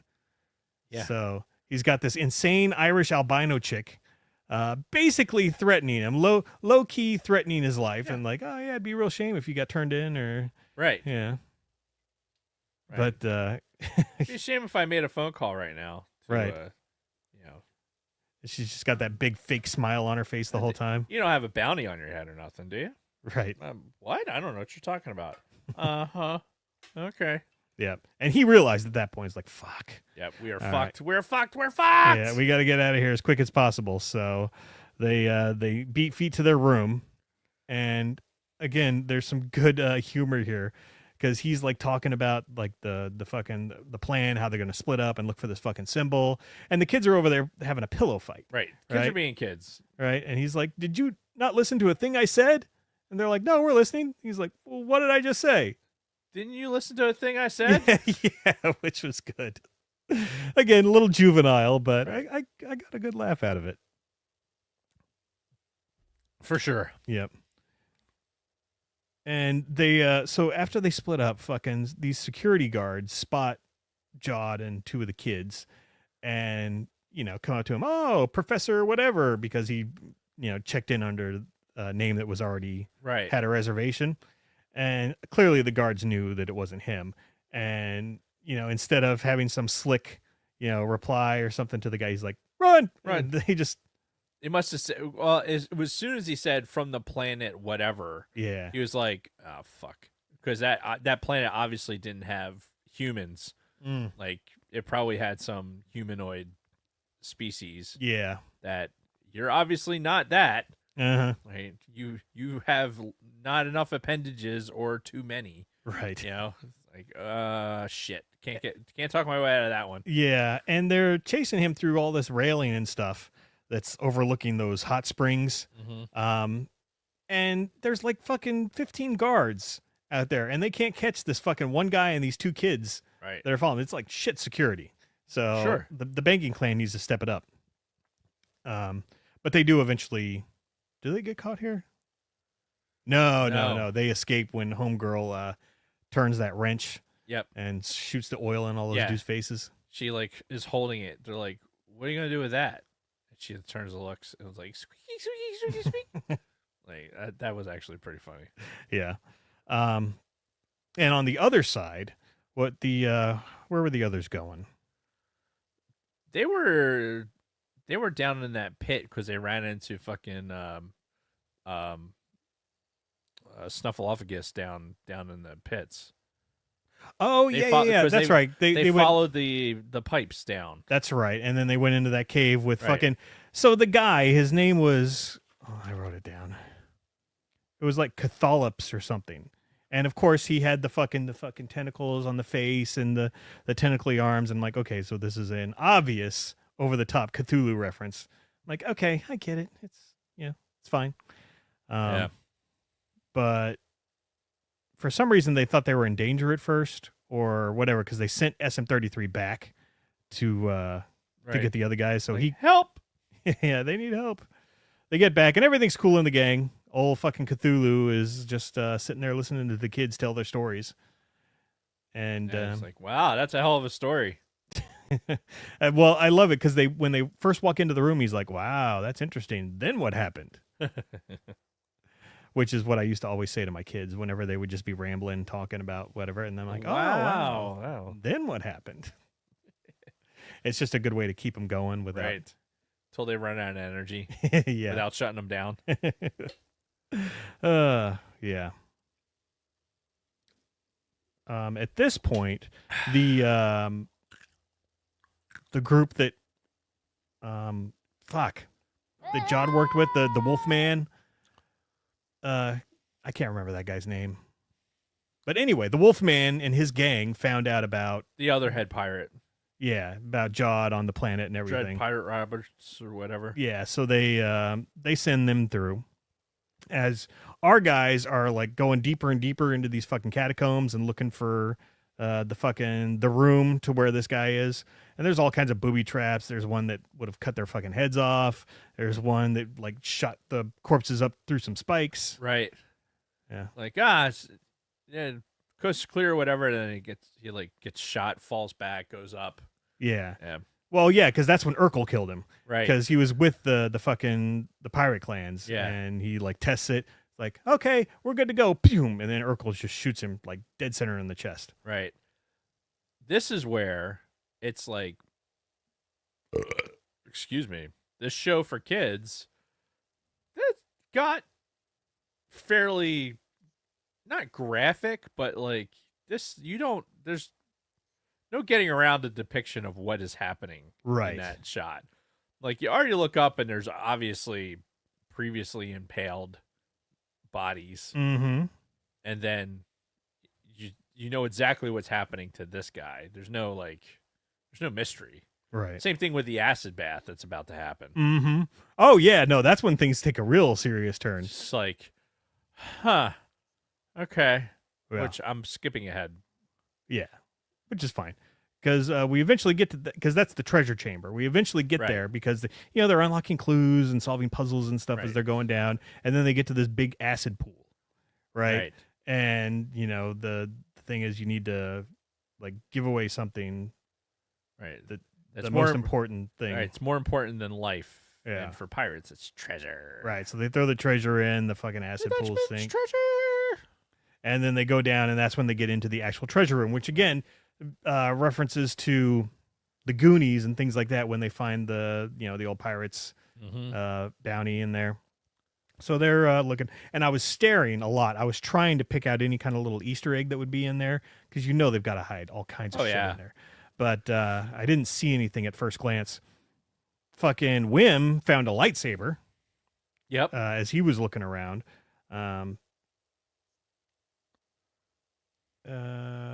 Yeah, so as they're looking around, they're looking for an old fucking or a hidden port to stick your thing in.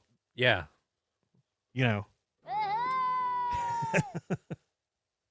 penis so smooth. That thing. Yeah, that thing. So a data port.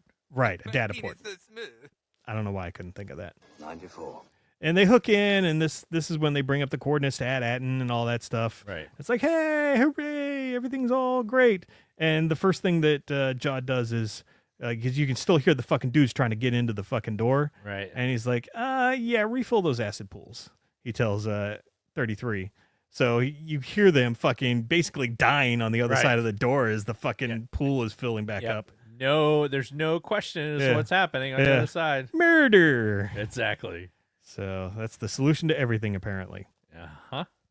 They watch this captain's log and come to find out it is the last existing Old Republic mint, like where they're actually printing the fucking credits. Right.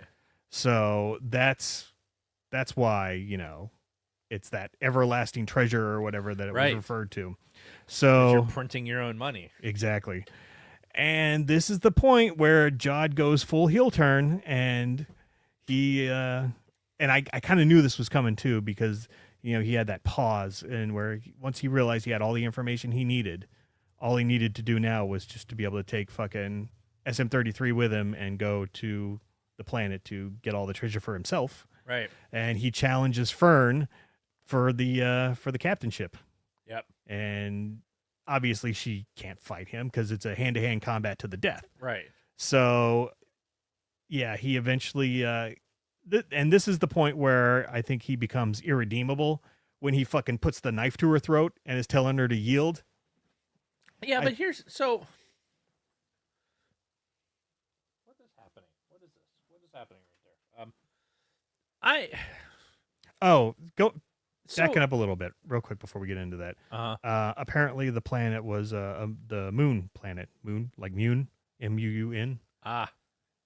So it was a planet of them. So obviously a human would not look quite the same as those big blue heads. Yeah. When he does this challenge, I feel like it's like, okay, we have all the pieces. Like, all right. He knows. I think he knew he could have challenged the captain at any point. It was just, and he could have killed these kids and fucking walked away at any point. Also, Sure. And he could have killed her just as easily. Oh yeah. Like he didn't have to like tell her to yield. Right. He could have just killed her, and been fully in the pirate law or whatever. Mm. But he didn't. So you're talking about like. He hasn't hit the point where he's irredeemable yet. You don't think so? No. Okay. But I say that. I mean, it's a slimmer of conscience that he has, that he doesn't just kill them. Okay. He obviously he's like, I'm going to further my own agenda when he's like heading to the ship or whatever. He's like, all right, I'm not going to kill them. However, I am going to go do and get back to this fucking planet. Yeah. So I have to piss. I have to piss so bad I can't even think. All right. Well, damn it. I was trying to make it, kids. I was trying to fucking make it. We only have a couple more things to talk about this episode. I don't care. All right. I was trying. I was really, really trying. All right, guys. Well, we're going to have to take a break and take a very quick word from our sponsors. Oh, my God. Oh, my God. You'd think you'd have that ready. Oh, my God. I you had didn't to piss want so bad. I didn't want to go, but now I fucking, oh, my God. How did it become an emergency? Colt 45, it's a dynamite taste, it's a grin, it's a groove, it's a blast. Colt 45, it's a dynamite taste, it's a win, it's a definite blast. Colt 45, man, loaded with dynamite taste. So grab one, down one, get yourself around one. Colt 45, malt liquor, Colt 45, it's a dynamite taste.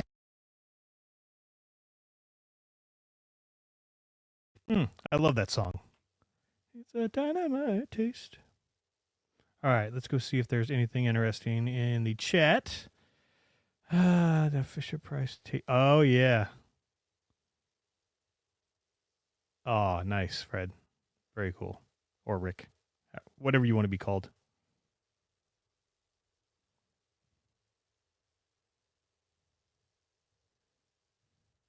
I don't know. I don't think he's in my price range.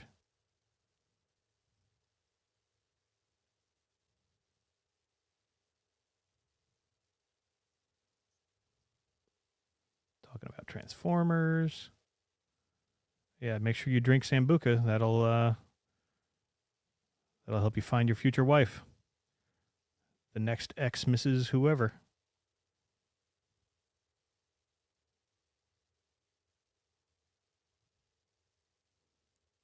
Prescription Ray-Bans ain't cheap. Yeah, I think I got a discount on them. I had to have, because I don't wear sunglasses enough to where I'd pay an expensive price for them. Oh my God. I can't tell you how much that hurt. Yeah.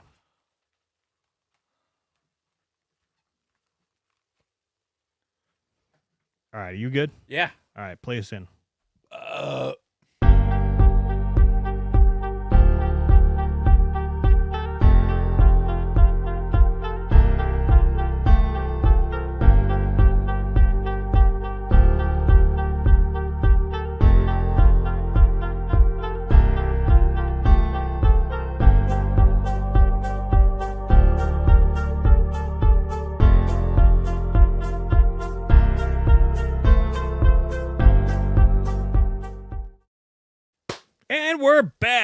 So, you good now? Dude, yes. All right. So we were finishing up episode 5, and we were at the point where, Jaws got the dagger to Fern's throat, which I think is, him crossing that line of, being able to be redeemed before the end of the show. Dave has a differing opinion, which is fine. Wim remembers the lightsaber that he found and goes back and grabs it, comes out like he's going to fucking fight, Right. And what he didn't know was that it was upside down. So he fucking ignited, almost chopped his dick off. Right. Yeah, he's lucky he didn't castrate himself. Yeah. Again, another funny moment that I was totally not expecting. Yeah. The other part that I thought was funny too is and completely unrelated to that particular scene, but when we're talking about lightsabers and kind of the Jedi thing, their radio call signs. Oh, Jedi 1 and Jedi 2. Jedi 1 and Jedi 2, like, it had to have been irritating for him, to Jod, right? Like, to just, like, are the kids with their fucking call signs and everything else. Yeah. Like, there had to have been a breaking point for this dude. Yeah. It's just like, where enough of these fucking Right. little shits is I'm enough. gonna take your fucking radios and crush them. Yeah. Yeah. Yeah, that's funny. So, the Wim defending Fern's honor did not work out so well for him. Right. And they decided to go into one of those trap holes that they narrowly missed going through earlier in the episode when they were digging through the treasure. And that's where they go. We got fucking Jod still standing up there, and he force pulls the lightsaber, very tense music, and then he ignites it to close the show. Yeah. And it's the end at that point. So now we have a pirate asshole who's floating around using the Force and has a lightsaber. Yeah. So we'll see how that works out for him. Will we? I'd like to think so. Not yet, though. No. Because we slide right into episode 6. 6. And this one was directed by Bryce Dallas Howard. Yes. Seems like they pull her in for everything. And you know what's funny? At the end of I didn't know who directed it until the end of this episode. And I was like, oh, that makes sense. Mm-hmm. After the episode, I'm like, all right, it makes sense that she directed it. Yeah. Which this one I have fewer notes on. It was a much shorter episode. And Was it? Yeah. I didn't episode notice. 5. Okay. Yeah. But yeah, we start off with the kids fucking sliding down the trap pit, and they eventually go out these pipes into the fucking dump, essentially. Right. Which, by the way, they showed an outer shot of this fucking thing. It was the fucking the palace up there, the pleasure palace, and it was like at the top of this hill, and at the bottom of this hill was their fucking landfill. I'm like, really? You're gonna do it right there by the fucking facility? You're not gonna like ship it a quarter mile up the road or something so people don't have to look at that when they're coming in? I mean, it was a pirate fortress, like, I don't know, Right, but when a these decade or so before.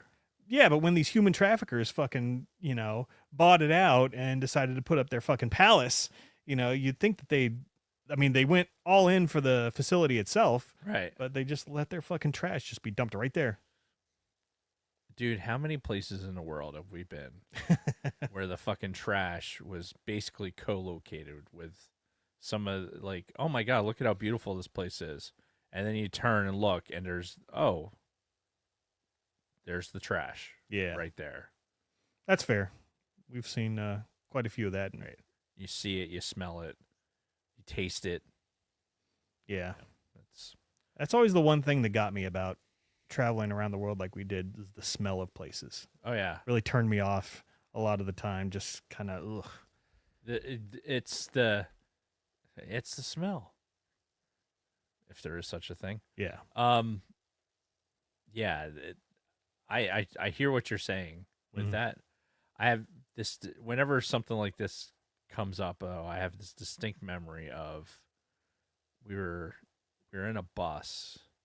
We're in Cairo, and we had paid for a tour to go over to do the pyramids. Mm-hmm. And the tour guide was talking about, something. I forget. He was just blathering on. And the pyramids are kind of like, it was like an hour bus ride. We were on the other side of Cairo. So the pyramids are kind of like, you could kind of see them way in front of us. But as we were passing by everything, you're looking at these high rises, and at the base of all the high rises was just piles of trash. So they didn't live on the first couple floors Just because of the trash. because that's where all the trash was. They didn't come pick up trash. It was just there. That was just the place where trash goes. Yes. Ugh. And it was remarkable because I'm looking, and this is like when we're getting close to like basically center city Cairo, and it's like it just struck me as one of those things. We've encountered different.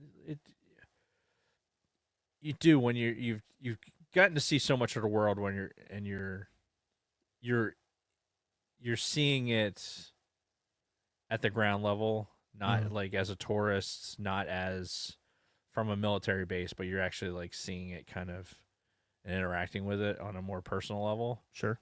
And it just that perspective. I don't know. It's just different, right? So but you can definitely appreciate like, hey, here's this resort, and next to on the other side of this fence is just abject poverty. Yeah. And now people that go to like I hear people that go to Jamaica and stuff like that, like they talk about that too. Like Sure. And next to the resorts is just horrific conditions. Like Costa Rica. Yeah, Costa Rica. I hear that's a lot like that. Yeah. Oh shit. Well, the places we stayed in Costa Rica, it was pretty isolated. Yeah, pretty isolated, all inclusive. Didn't Yeah. have to leave. Yeah, it wasn't like kind of in the side of the mountain, like the place that we always stayed. Yeah. When it was what it was a Marriott, then went to a Hilton, Something like that. something like that. Anyway, Yeah. Air Force stuff, lots of Empire stuff. Which, by the way, I'm actually looking to go back with Kristen at some point to Costa Rica? Yeah, go to one of those all-inclusive places and Nice, chill for half a week maybe. that'd be cool. Yeah. So anyway, Better than going to Mexico. Don't go to Mexico. right. Don't do that. Although I need to go to Mexico. I need to go. Like you've never been? Never. Really? I've never set foot in Mexico. No shit. Yeah. Wow. Yeah, you got to fix that. Yeah, that's like, because I think for my tally, that would make if I go to Mexico, not all right. We're sidebarring here. Mm-hmm. So the track, I think we've talked about this before, but like my accounting of how many countries I've been to has, in order to count, has certain criteria, right? Sure. Either have to spend a night or have to take a shit. Okay. Right, that's my criteria. Okay. Of those, based on that criteria, I have been to 99 countries. Oh, no kidding. Right. It's that high, huh? It's that high.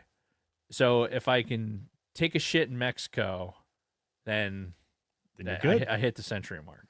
Yeah, I'm sure they also have resorts and stuff like that. They do. I do. And people say that the resorts are great, but God damn it, like the stuff that I see, what's going on in Mexico, like even Oh, yeah. like so close to the resorts, it just makes me not want to go there. Understandable. But it's one of those places where it's just I can't believe I haven't been. Yeah. You know. But for work we never had to go there. I think there might have been one or two times where we had stuff that happened in there, but for the most part we never. That's just not the place we went. Yeah. So sidebar on that, the one time that I went into Mexico, we were at the the place where they send pilots for their first pilot training. UPT. Yeah, in like Laughlin or something. Yeah, it's like in New Mexico, I think.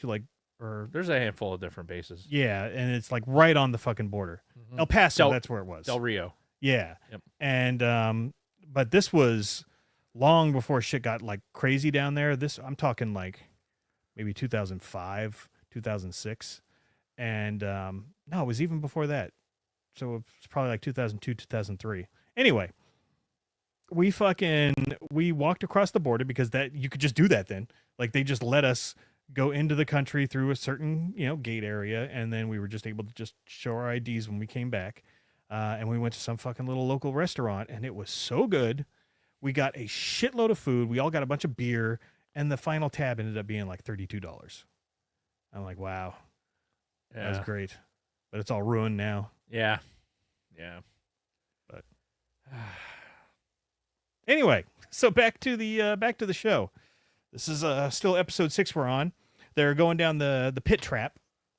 They fall into the dump, and we've got a KB down.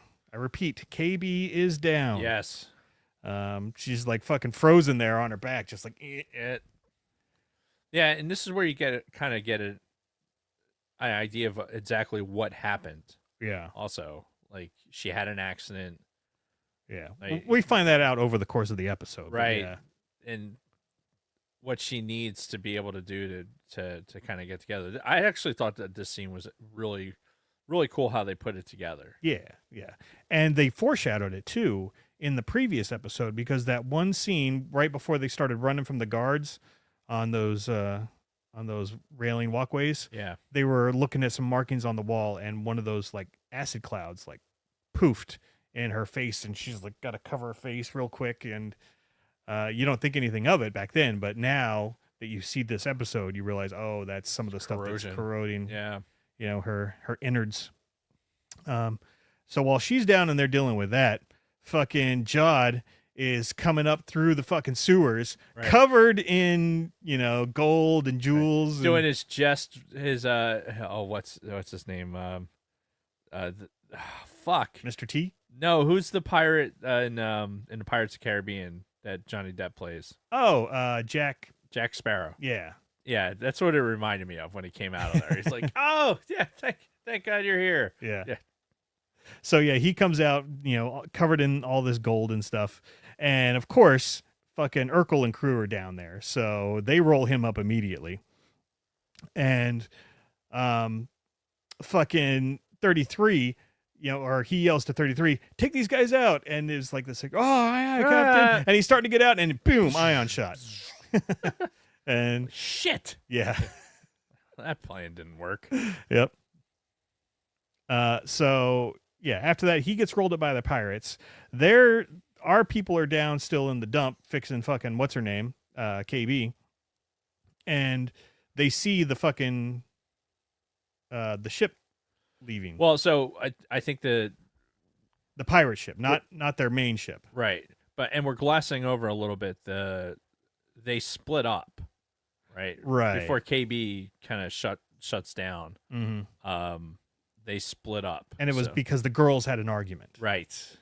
Because that's the driver of this whole episode, is this friendship between Fern and KB. Right. And Fern was like basically shutting KB down, air quote. And yeah, no pun intended. Right. So Fern and fucking Dumbo go off to go climb the sheer wall. Yeah, which is the dumbest idea I've ever heard of. I'm like looking at that. I'm like, yes, there are places you could grip and all that, but I'm not going that fucking high. You slip one time and it's over. Or you could follow the fucking hermit crabs. Right. The talking hermit crabs. Yeah, which I love the crabs too, because they have like old junk parts as their shells. Right. Which I thought that was a good. Yeah, and they're like, oh, follow. They sound like the seagulls in Finding Nemo. Yeah, mine. Yeah, because they were just repeating whatever they were saying. Yep. Yeah, and then they grab fucking Jod, and the pirates beat feet out of there, and then of course X-wings immediately show up. Right. So X-wings show up, start shooting down the pirates, chasing them away. But yeah, the kid's main ship, what the fuck was it called? The Nebuchadnezzar. Yeah, the Crimson Olive or something. Oh, the Onyx Cinder. I like Crimson Olive better. I'll name my next car that. The Crimson Olive. So let's see. Sorry, losing my places here. Crimson Olive. Yeah. Oh yeah. So the girls fight. They split up. they show Jod having a trial. Basically, Right. the Wolfman is, essentially calling him guilty, and they're gonna execute him via fucking airlock. But he gets a last minute to appeal, and he does, and he essentially wins enough, favor with his big speech that, they left him alive, and they're gonna take him to fucking Ad-Aden. Right. So, There and better be it's like, all right, there better be enough fucking treasure there. and I'm thinking he was using the Force during a lot of that while he's, talking to each individual one and saying, "I know I betrayed you, I know this, but." I'm hungry, and I know you're hungry, and blah blah blah. But I'm sure. So? Or I just thought he was just. I think he has gotten by for so long with just being charismatic that it's almost like a Han Solo thing. Sure. It's like, yeah, he's this just. You'd be stupid to follow him. Yeah, right. But goddamn, he's got charisma. And so you end up with, all right, fuck it, let's just do it. Yeah. You know what I mean? Oh, Like yeah. I don't think he's strong enough in the Force to even do something like that. You don't think so? I haven't seen him do anything with the Force besides some basic levitation. Yeah. I haven't seen him do anything to tell me that he has any real command over the Force. Okay. Like he doesn't even all right, for example, like the dagger. Like, even when he takes the dagger back after they take it from him, like, he's just doing simple levitation. Like, it's not... He could have manipulated... the woman at the counter. Oh, the hotel receptionist. Yeah, without giving her a fucking pile of those credits. Like, True. It's not something that was in his repertoire. So, I think he has... I think what you'll come to find out is he was just a kid that had force ability that rather than get rolled up with the Jedi ended up in with the pirates. And so he just had like some very basic like telekinetic ability and it never got beyond that. Yeah, I Like can see that. he could have more like if he was trained, but he never got trained. Right. And now he's a fucking 30-year-old pirate that is focused on one thing, and that's the booty. Yeah. He wants that booty. He wants that job of booty. Look at that. Look at just sit this right here. Just gonna sit that right there. There you go. Just clap those cheeks there. The job of butt. Oh man. Job of the butt right there. Right next to my face. Look at that. That's something. Yeah, it is. That is something. Look at that. It's just like So just smack that ass. hold on, can I reach over? He's almost got it. Yeah. Too far. I need to come out with this hand and be like, smack that ass. Paint. All right, I can't. All right. Anyway, getting back to the show. So yeah, they split up. KB goes down again when she's with Wim this time because they go KB, Wim, and then the other two that decided to climb the hill. Right. But she goes down again, and he's got to replace her. What did she call it? Some kind of cylinder. It was like a fuse. I think. Oh yeah. So yeah, he had to do that because her augments went down. Micro fuse replacement is what he Right. had to do, which I thought this whole sequence was really neat. Like, all right, find a bunch of, all right, we're pulling a bunch of copper out of a bunch of other shit, right? Yeah. And so she took the old one. She had a torch for reasons, right? Because I don't know, this was her thing. She fixed stuff. So she's a Swiss Army knife of a person. right. So she had torches. I mean, shit, we have torches too at this point. You know it. Yeah. Exactly. So, all right, melt the copper down, and then she made because she was sitting in the sand, was able to make a mold. Yeah. Which thankfully the sand had the right it wasn't just regular sand. It had like obviously it had Yeah, it enough was wet. moisture in it to hold the form. Yeah. But boop, okay, make this form, pour this stuff in there, and then once it hardened, okay, now you have a conductive mass in that shape Yeah. that you needed. Like I just thought the whole that whole exercise of doing it, I thought was done really well. Yeah. Like, and it was like that's now how is that the right resistance and how does that fit into the circuit? I don't know. Maybe she's got some variable thing that'll make an adjustment to it. Who knows? But I just thought that when it got through the sequence, I'm like, that was clever. Yeah. That was better than like. I thought that was better than walking up to like a droid laying on the ground and just pulling a part out and shoving it in the back of her head. Right. That would have been stupid. Yeah, I thought that this was actually clever and well done. Yeah, I can definitely see that. So they make it to the Crab King. Right. And, come to find out, maybe the crabs aren't too friendly after all. Food. Yeah, essentially. So now they're kind of stuck with the crab people, and the ship is now being towed away, or was starting to be towed away, until Fern and Elephant Boy just jumped off onto one of the towers. Right. And she starts steering it, trying to get it into or close to where Wim and them are. And they get him past the evil turtle, and get it. They basically crash in like a scrapyard. Right. Where there's this big fucking Right. Like think the end of what was it, Toy Story 3, where they're like Yes. sliding down into the fucking incinerator. Uh-huh. Same kind of thing, only the incinerator's moving, not the ship. Right. It's like it's actively swallowing at this point. Yeah. And it looked cool though. And that's the thing too. For a show like this, geared towards a younger audience, different kind of Star Wars show, still they're bringing their A game with the effects. Yeah. Like everything looks good and everything looks like it flows and it works, and Yeah, I have not been disappointed with how the show looks. Yeah, visually it's Star Wars. Yeah. Yeah, so now they're trying to get the fucking ship out of the scrapyard before, it gets fucking eaten. But the girls have to make up first. They got to have their makeup moment and Sure. apologize and being like, this is why I did this. And Right. it's like, okay. All right, can we leave now? Yeah. Which I'm sure if you're a young girl in the audience, yeah, you're probably digging it. And this was every show ever, like growing up. This is the shit. You'd be watching an episode of Knight Rider and this shit would happen. It would be the same stuff. Right. It's like, it's fine. Yep. It's whatever. It is what it is. Knight Rider of all shows. I don't know why Knight Rider came up.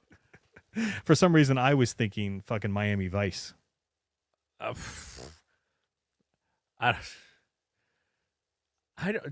I remember Miami Vice as being just so depressing. Yeah. For some reason. Well, because that one cop's family died, right? Tubbs. Yeah. Yeah. Well, and then I guess because when the show ended, that's when I probably watched the most of it and had the most recall. And it just was not good. It just not saying that the show wasn't good. I'm just saying for a younger person to watch it and just be like, oh my God, especially one whose father was in the drug enforcement business. Mm-hmm. It's just not a good thing to watch. Yeah. 10 out of 10, don't recommend. So yeah, the girls, they make up, and we now start this whole.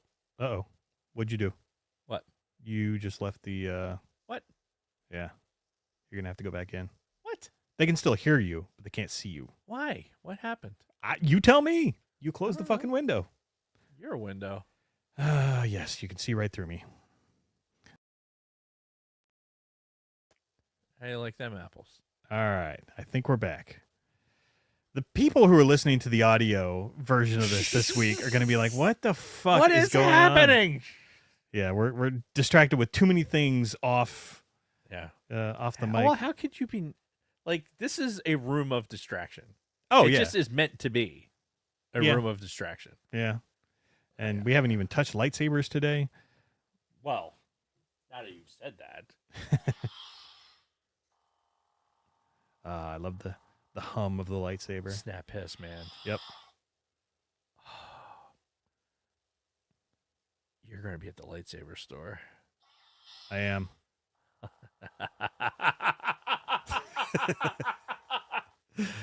Yeah, if you want me to keep an eye out for anything, you Oh, just well. have to let me know. It's just this is shh. All right, we'll keep that to ourselves. Shh. Quiet, Jason. So during the previously on, they fucking specifically put that scene where they were asking about the whole demolition sequencer. Yes. The big button that you're never supposed to touch, right? Don't ever touch it. Right. And they just happened to put that into the fucking previously on. So you're Right. like, okay, the button's going to have something to do with this fucking episode. Right. So yeah, as the fucking incinerator's getting closer and it's starting to actually clamp on to the fucking ship, they can't get it out. They decide to push the button. And basically the whole demolition sequencer gives birth to another ship. Right. It just underneath. sheds. It just sheds the skin of Yeah. the other ship, which It makes sense. Like, okay. if you're trying to travel incognito, but the logistics of that just doesn't make sense to me. But But why never hit the button? And how do you do that? Like you'd have to anchor to something, or you're Yeah. not going to do that in space. oh, you can't. Like how would that work? Yeah, I Because don't all those know. little explosions, like you're not. Oh God! All right, physics and Star Wars. Yeah, Dave, it's- stop it. we got to stop trying Just to make it stop. make sense. Stop. Yeah. So basically, but yeah, it gives fucking birth. That's what I saw. I saw this big outer ship, and then I saw this little one slide out the back of it. Slide out the placenta of Yeah. the fucking. Yeah. And then somehow managed to take off with nobody noticing. By the way, Right. there's nobody's like, hey, do you hear that? Man, that sounds like a ship. Nah, fuck it. It's your imagination. Yeah. So I mean, my only thought is the purpose of that has got to be so they could roll in disguise, incognito, for whatever mission they were doing. Or if somebody's got them in a tractor beam, they can Oh, squeeze out of it. There you go. Okay. So That just Some- popped into my head. some practical purposes. Yeah. Practical in Sure. Star Wars. Sure. Like, because the tractor beam's just attached to the outside, right? That's how that works, apparently. Because if that was the case, then why wouldn't you just, like... Why wouldn't you just have, like, ballast that you would just shed, and then the tractor beam would just take that? Well, isn't that what happened in the first season of Andor when old guy was in his ship and the Imperials rolled up on him? No. He just shot. He like used a projectile weapon to shoot out the fucking Oh, their basically little the radar. transmit receiver that was Okay.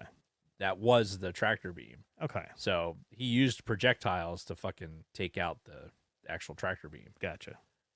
He didn't. But even that, like, all right, you're in a tractor beam. Like, how are you going to accelerate something through the tractor beam that, in theory, this beam would be pulling something? When you know what? Just stop it. Stop it. Speaking of Andor, you know, the next season is coming out this spring, I think, like April or May. Okay. We got to figure out something to do as part of like an Andor season 1 recap kind of episode. So, Yeah, we do. yeah, keep that in mind as it gets closer to that. Somebody write that down. Yeah. And yeah, so the kids fly away in the new ship in the end. That's pretty much the end of the episode. Right. Yeah, this episode I did not think was nearly as good as the previous one. It was shorter, and it kind of seemed like filler to me for a majority of it. Because ultimately, we're still on the same fucking planet that we were 2 episodes ago. So, Yeah, we got 2 episodes to come to some sort of conclusion. yeah. So, but it seems like we're on the way to Ad-Aden. We've still got to find out what the fuck their deal is and what's up with their administrator, who's... I think there is no administrator. Oh, I don't think that there's anybody running the show there. okay. I think that they've long since, like, the droids are just running autonomously. Like, no, this was our last valid order, Yeah. and this is just what's happening. They're looking up in a tower that's basically being run by a bunch of droids. All right. And that's the droids are like, this is what it's basically a penal colony is what it is. They just don't realize they're prisoners. Right, because they have stuff. Yeah. Like they have ranchers, like, and they're not in prison cells. They're in fucking ranchers, and Yeah. they have school buses and shit. It's I remember hearing a comedian once talking about how people on one political side were being like, they're going to start rolling us all up into camps and, and all of this. And he's like, well, how do we know we're not already in one? Right. Because essentially that's what we are. We're these fucking autonomous little, pieces of flesh that go to work and make things for more rich people to right. enjoy. Yeah. Without digging too deeply into that, Mm-hmm. what I find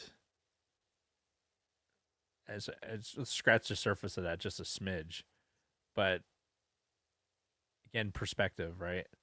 Mm-hmm. Our reality of what is going on in our location, like our geographic location, Mm-hmm.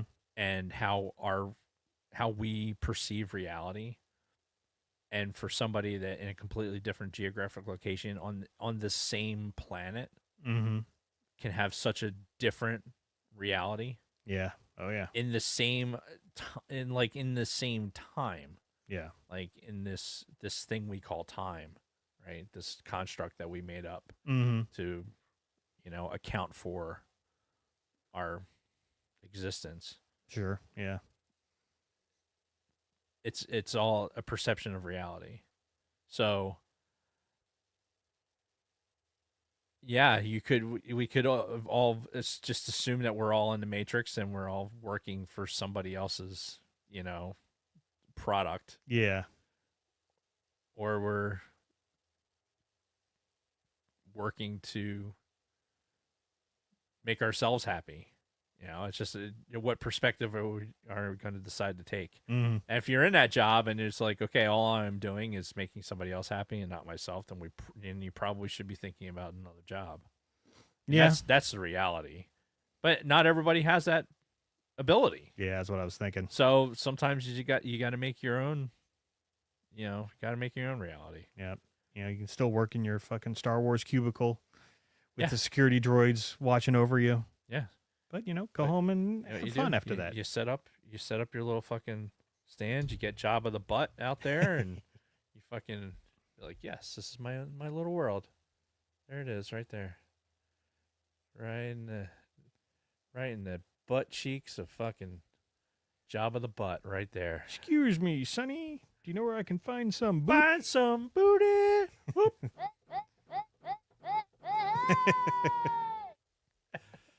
Oh man, Might be lost on you younger chaps. yeah, right.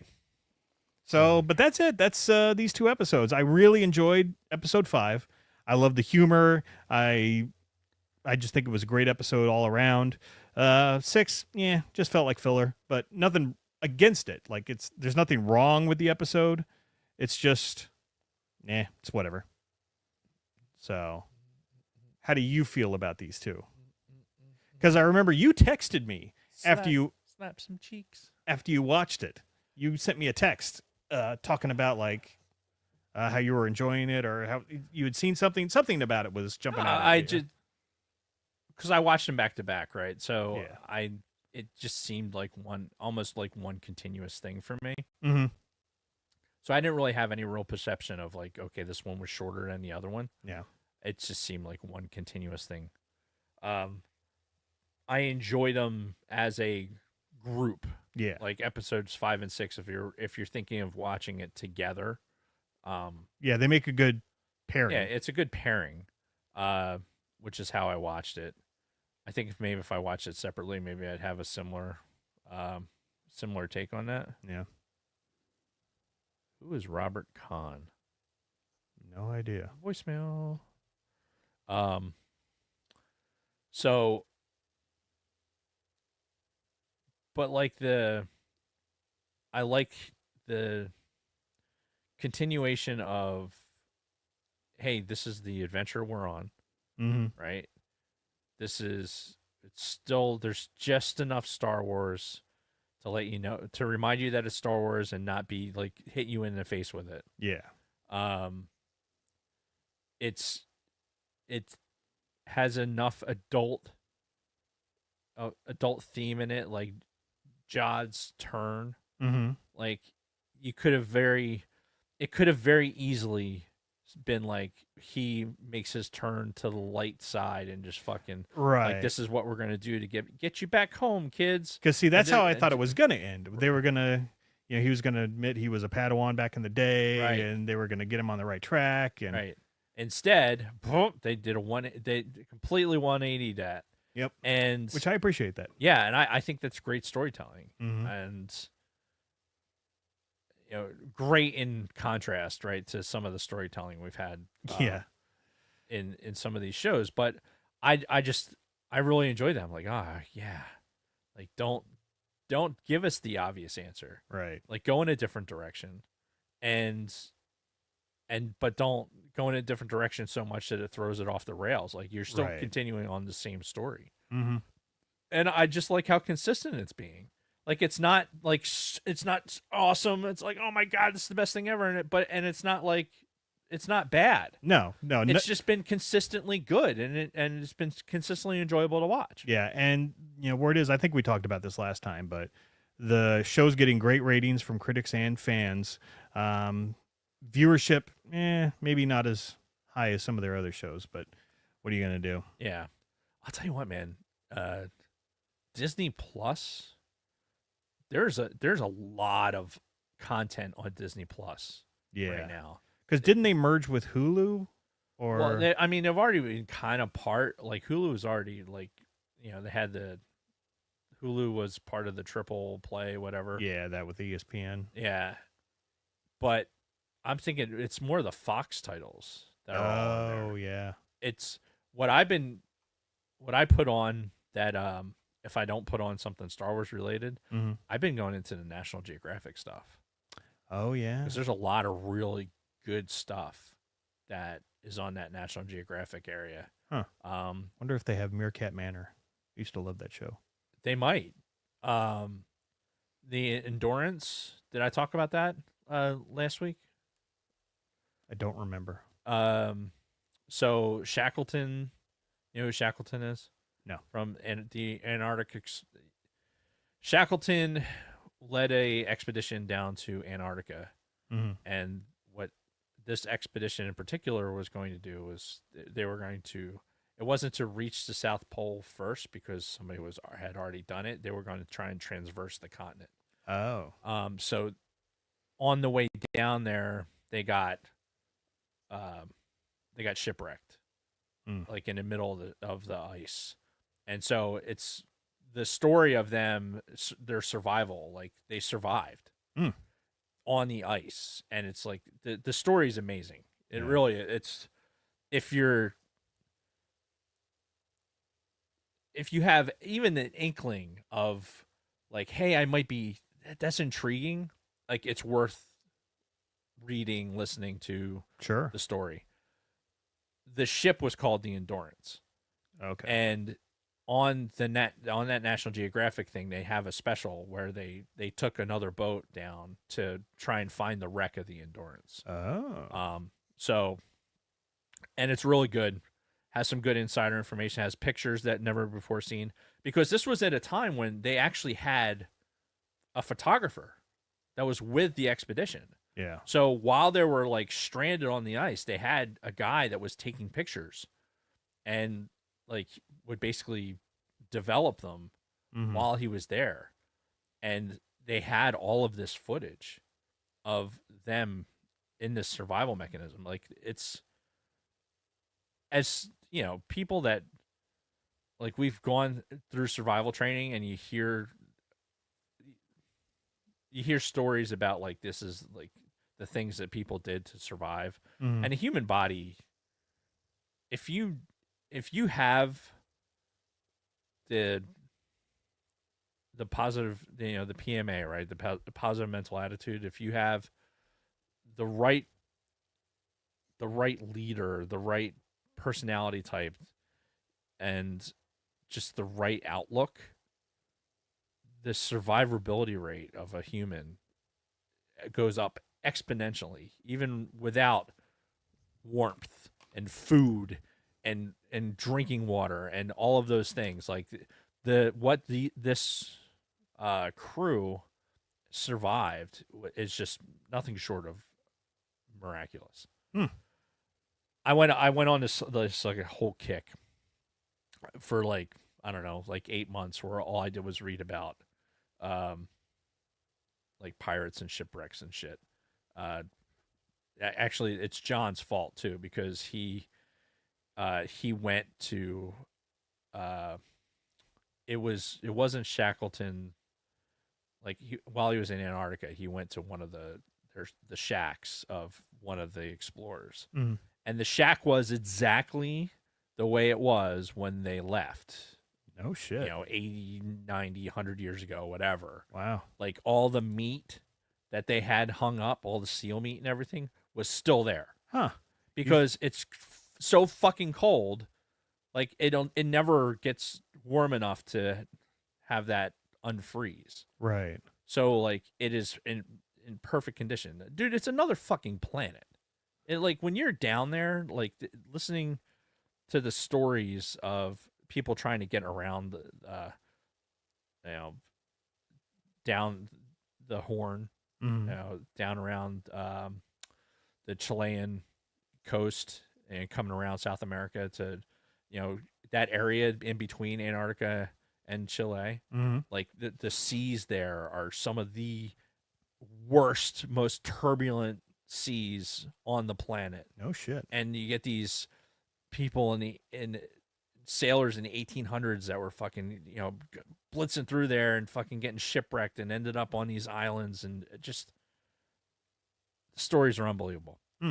But yeah, the Endurance, if you're on Disney Plus and you're looking for something, it's like an hour-long thing, and it gives you a good overview of like what the mission was. Yeah. And it has the pictures and circles and arrows, and it shows the modern day stuff and those guys diving to find the wreck.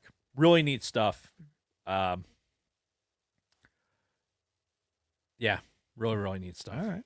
So yeah, when you're firing up Disney Plus to watch Skeleton Crew, also check out some of the Nat Geo stuff. Yeah. Learn something. Don't just use it to your full advantage. Yeah. I mean, shit, who knows how long that stuff's going to be there. Right. So you take an opportunity to watch it and enjoy it. Indeed. All right. Well, that's pretty much it. So I guess you have no reads for the end either. Let me take a look. Let me see what I have. I just have what you can find us at. Such a great sound. Don't do it too close to the mic thing though, because that'll just melt. It'll melt and ruin it. Sounds like an afterburner. Yeah. Here, honey. We'll do them both at the same time. All right. Here, let me pre-light. All right, ready? Yeah. 3, 2, 1. Nice. I did that too close to my face. Oh, that was awesome. Get yourself a lightsaber, folks. Yep. They're fucking awesome. Playing with fire is fun. Yes. Just yes, ask it is. Beavis. Yeah. It's cool. Oh, So- you know what? I'm gonna do this. I'm gonna do our usual like finale read, but Sure. it's fucking hilarious when my daughter calls out of nowhere and puts me on speakerphone Mm-hmm. and asks me to do a voice. Really? Yeah, it would be like Hank, do Beavis, do randomly, Uh-huh. and it'll be at like the weirdest times too, and like first thing in the morning, She did it the other day, and she's like, do Beavis and Butthead. I'm like, and I'm like just waking up. I'm like, all right, Got to get in the right headspace. yeah, you're just, yeah, gotta give me a second. TP, gotta TP for my bunghole.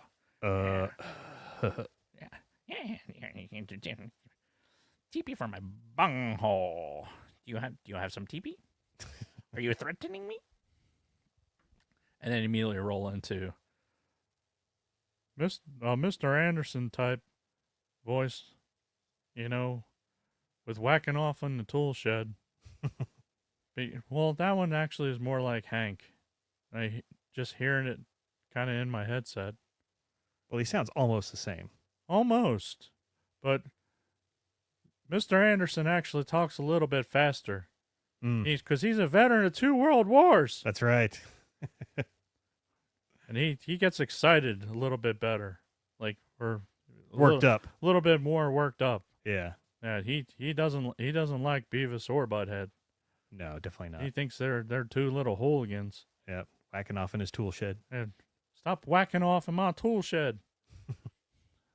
As opposed to Hank's just maintains a steady, like, yeah, you can find us at bio.link /thesidebarcantina, where you can find our links to Patreon, YouTube, our audio podcast on Apple, Audible, and Spotify, and all social media platforms, including X, Instagram, Facebook, Twitch, TikTok, and Discord. Once you get to the bio link, simply click. Click.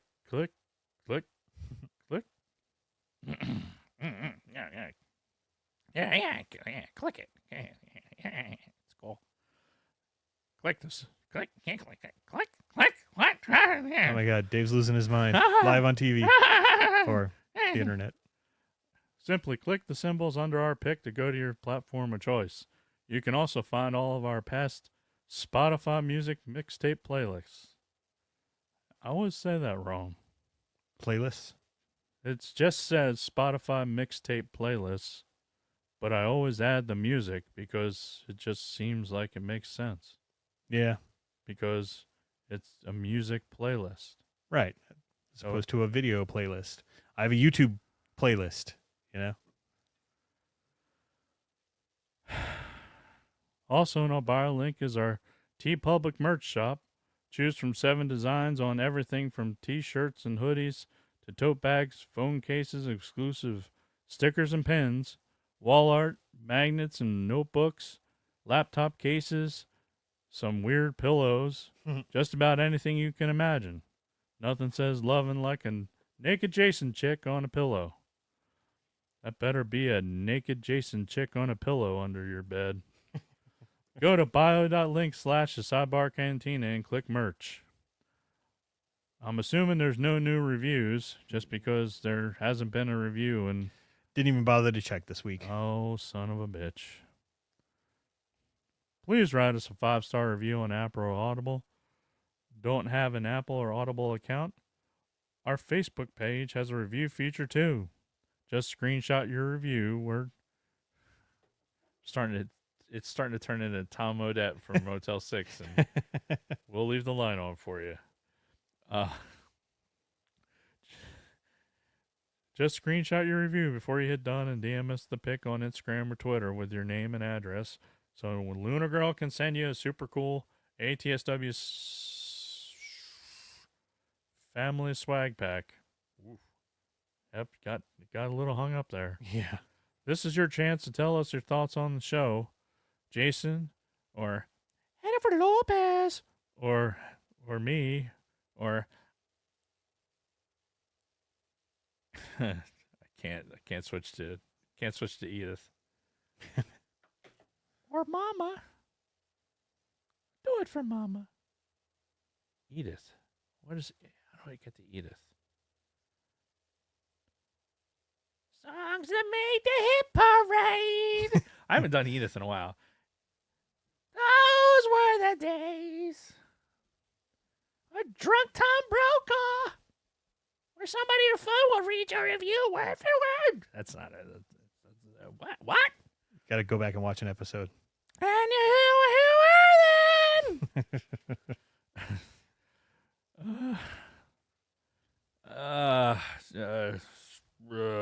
Somebody find word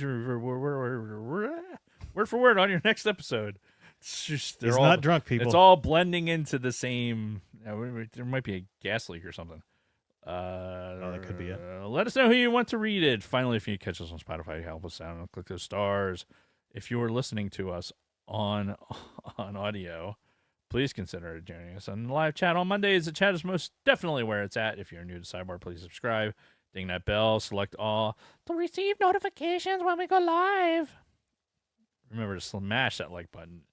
It really helps us out. Yeah. And thank you to all of our Patreon supporters. You are the reason why we do this. And chocolate favorite kisses. All right. Is that it?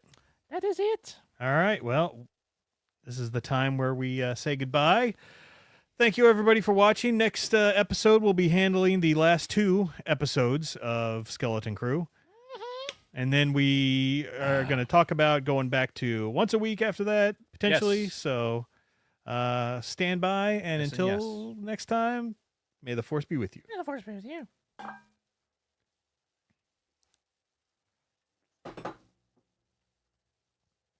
Okay, now what do I click?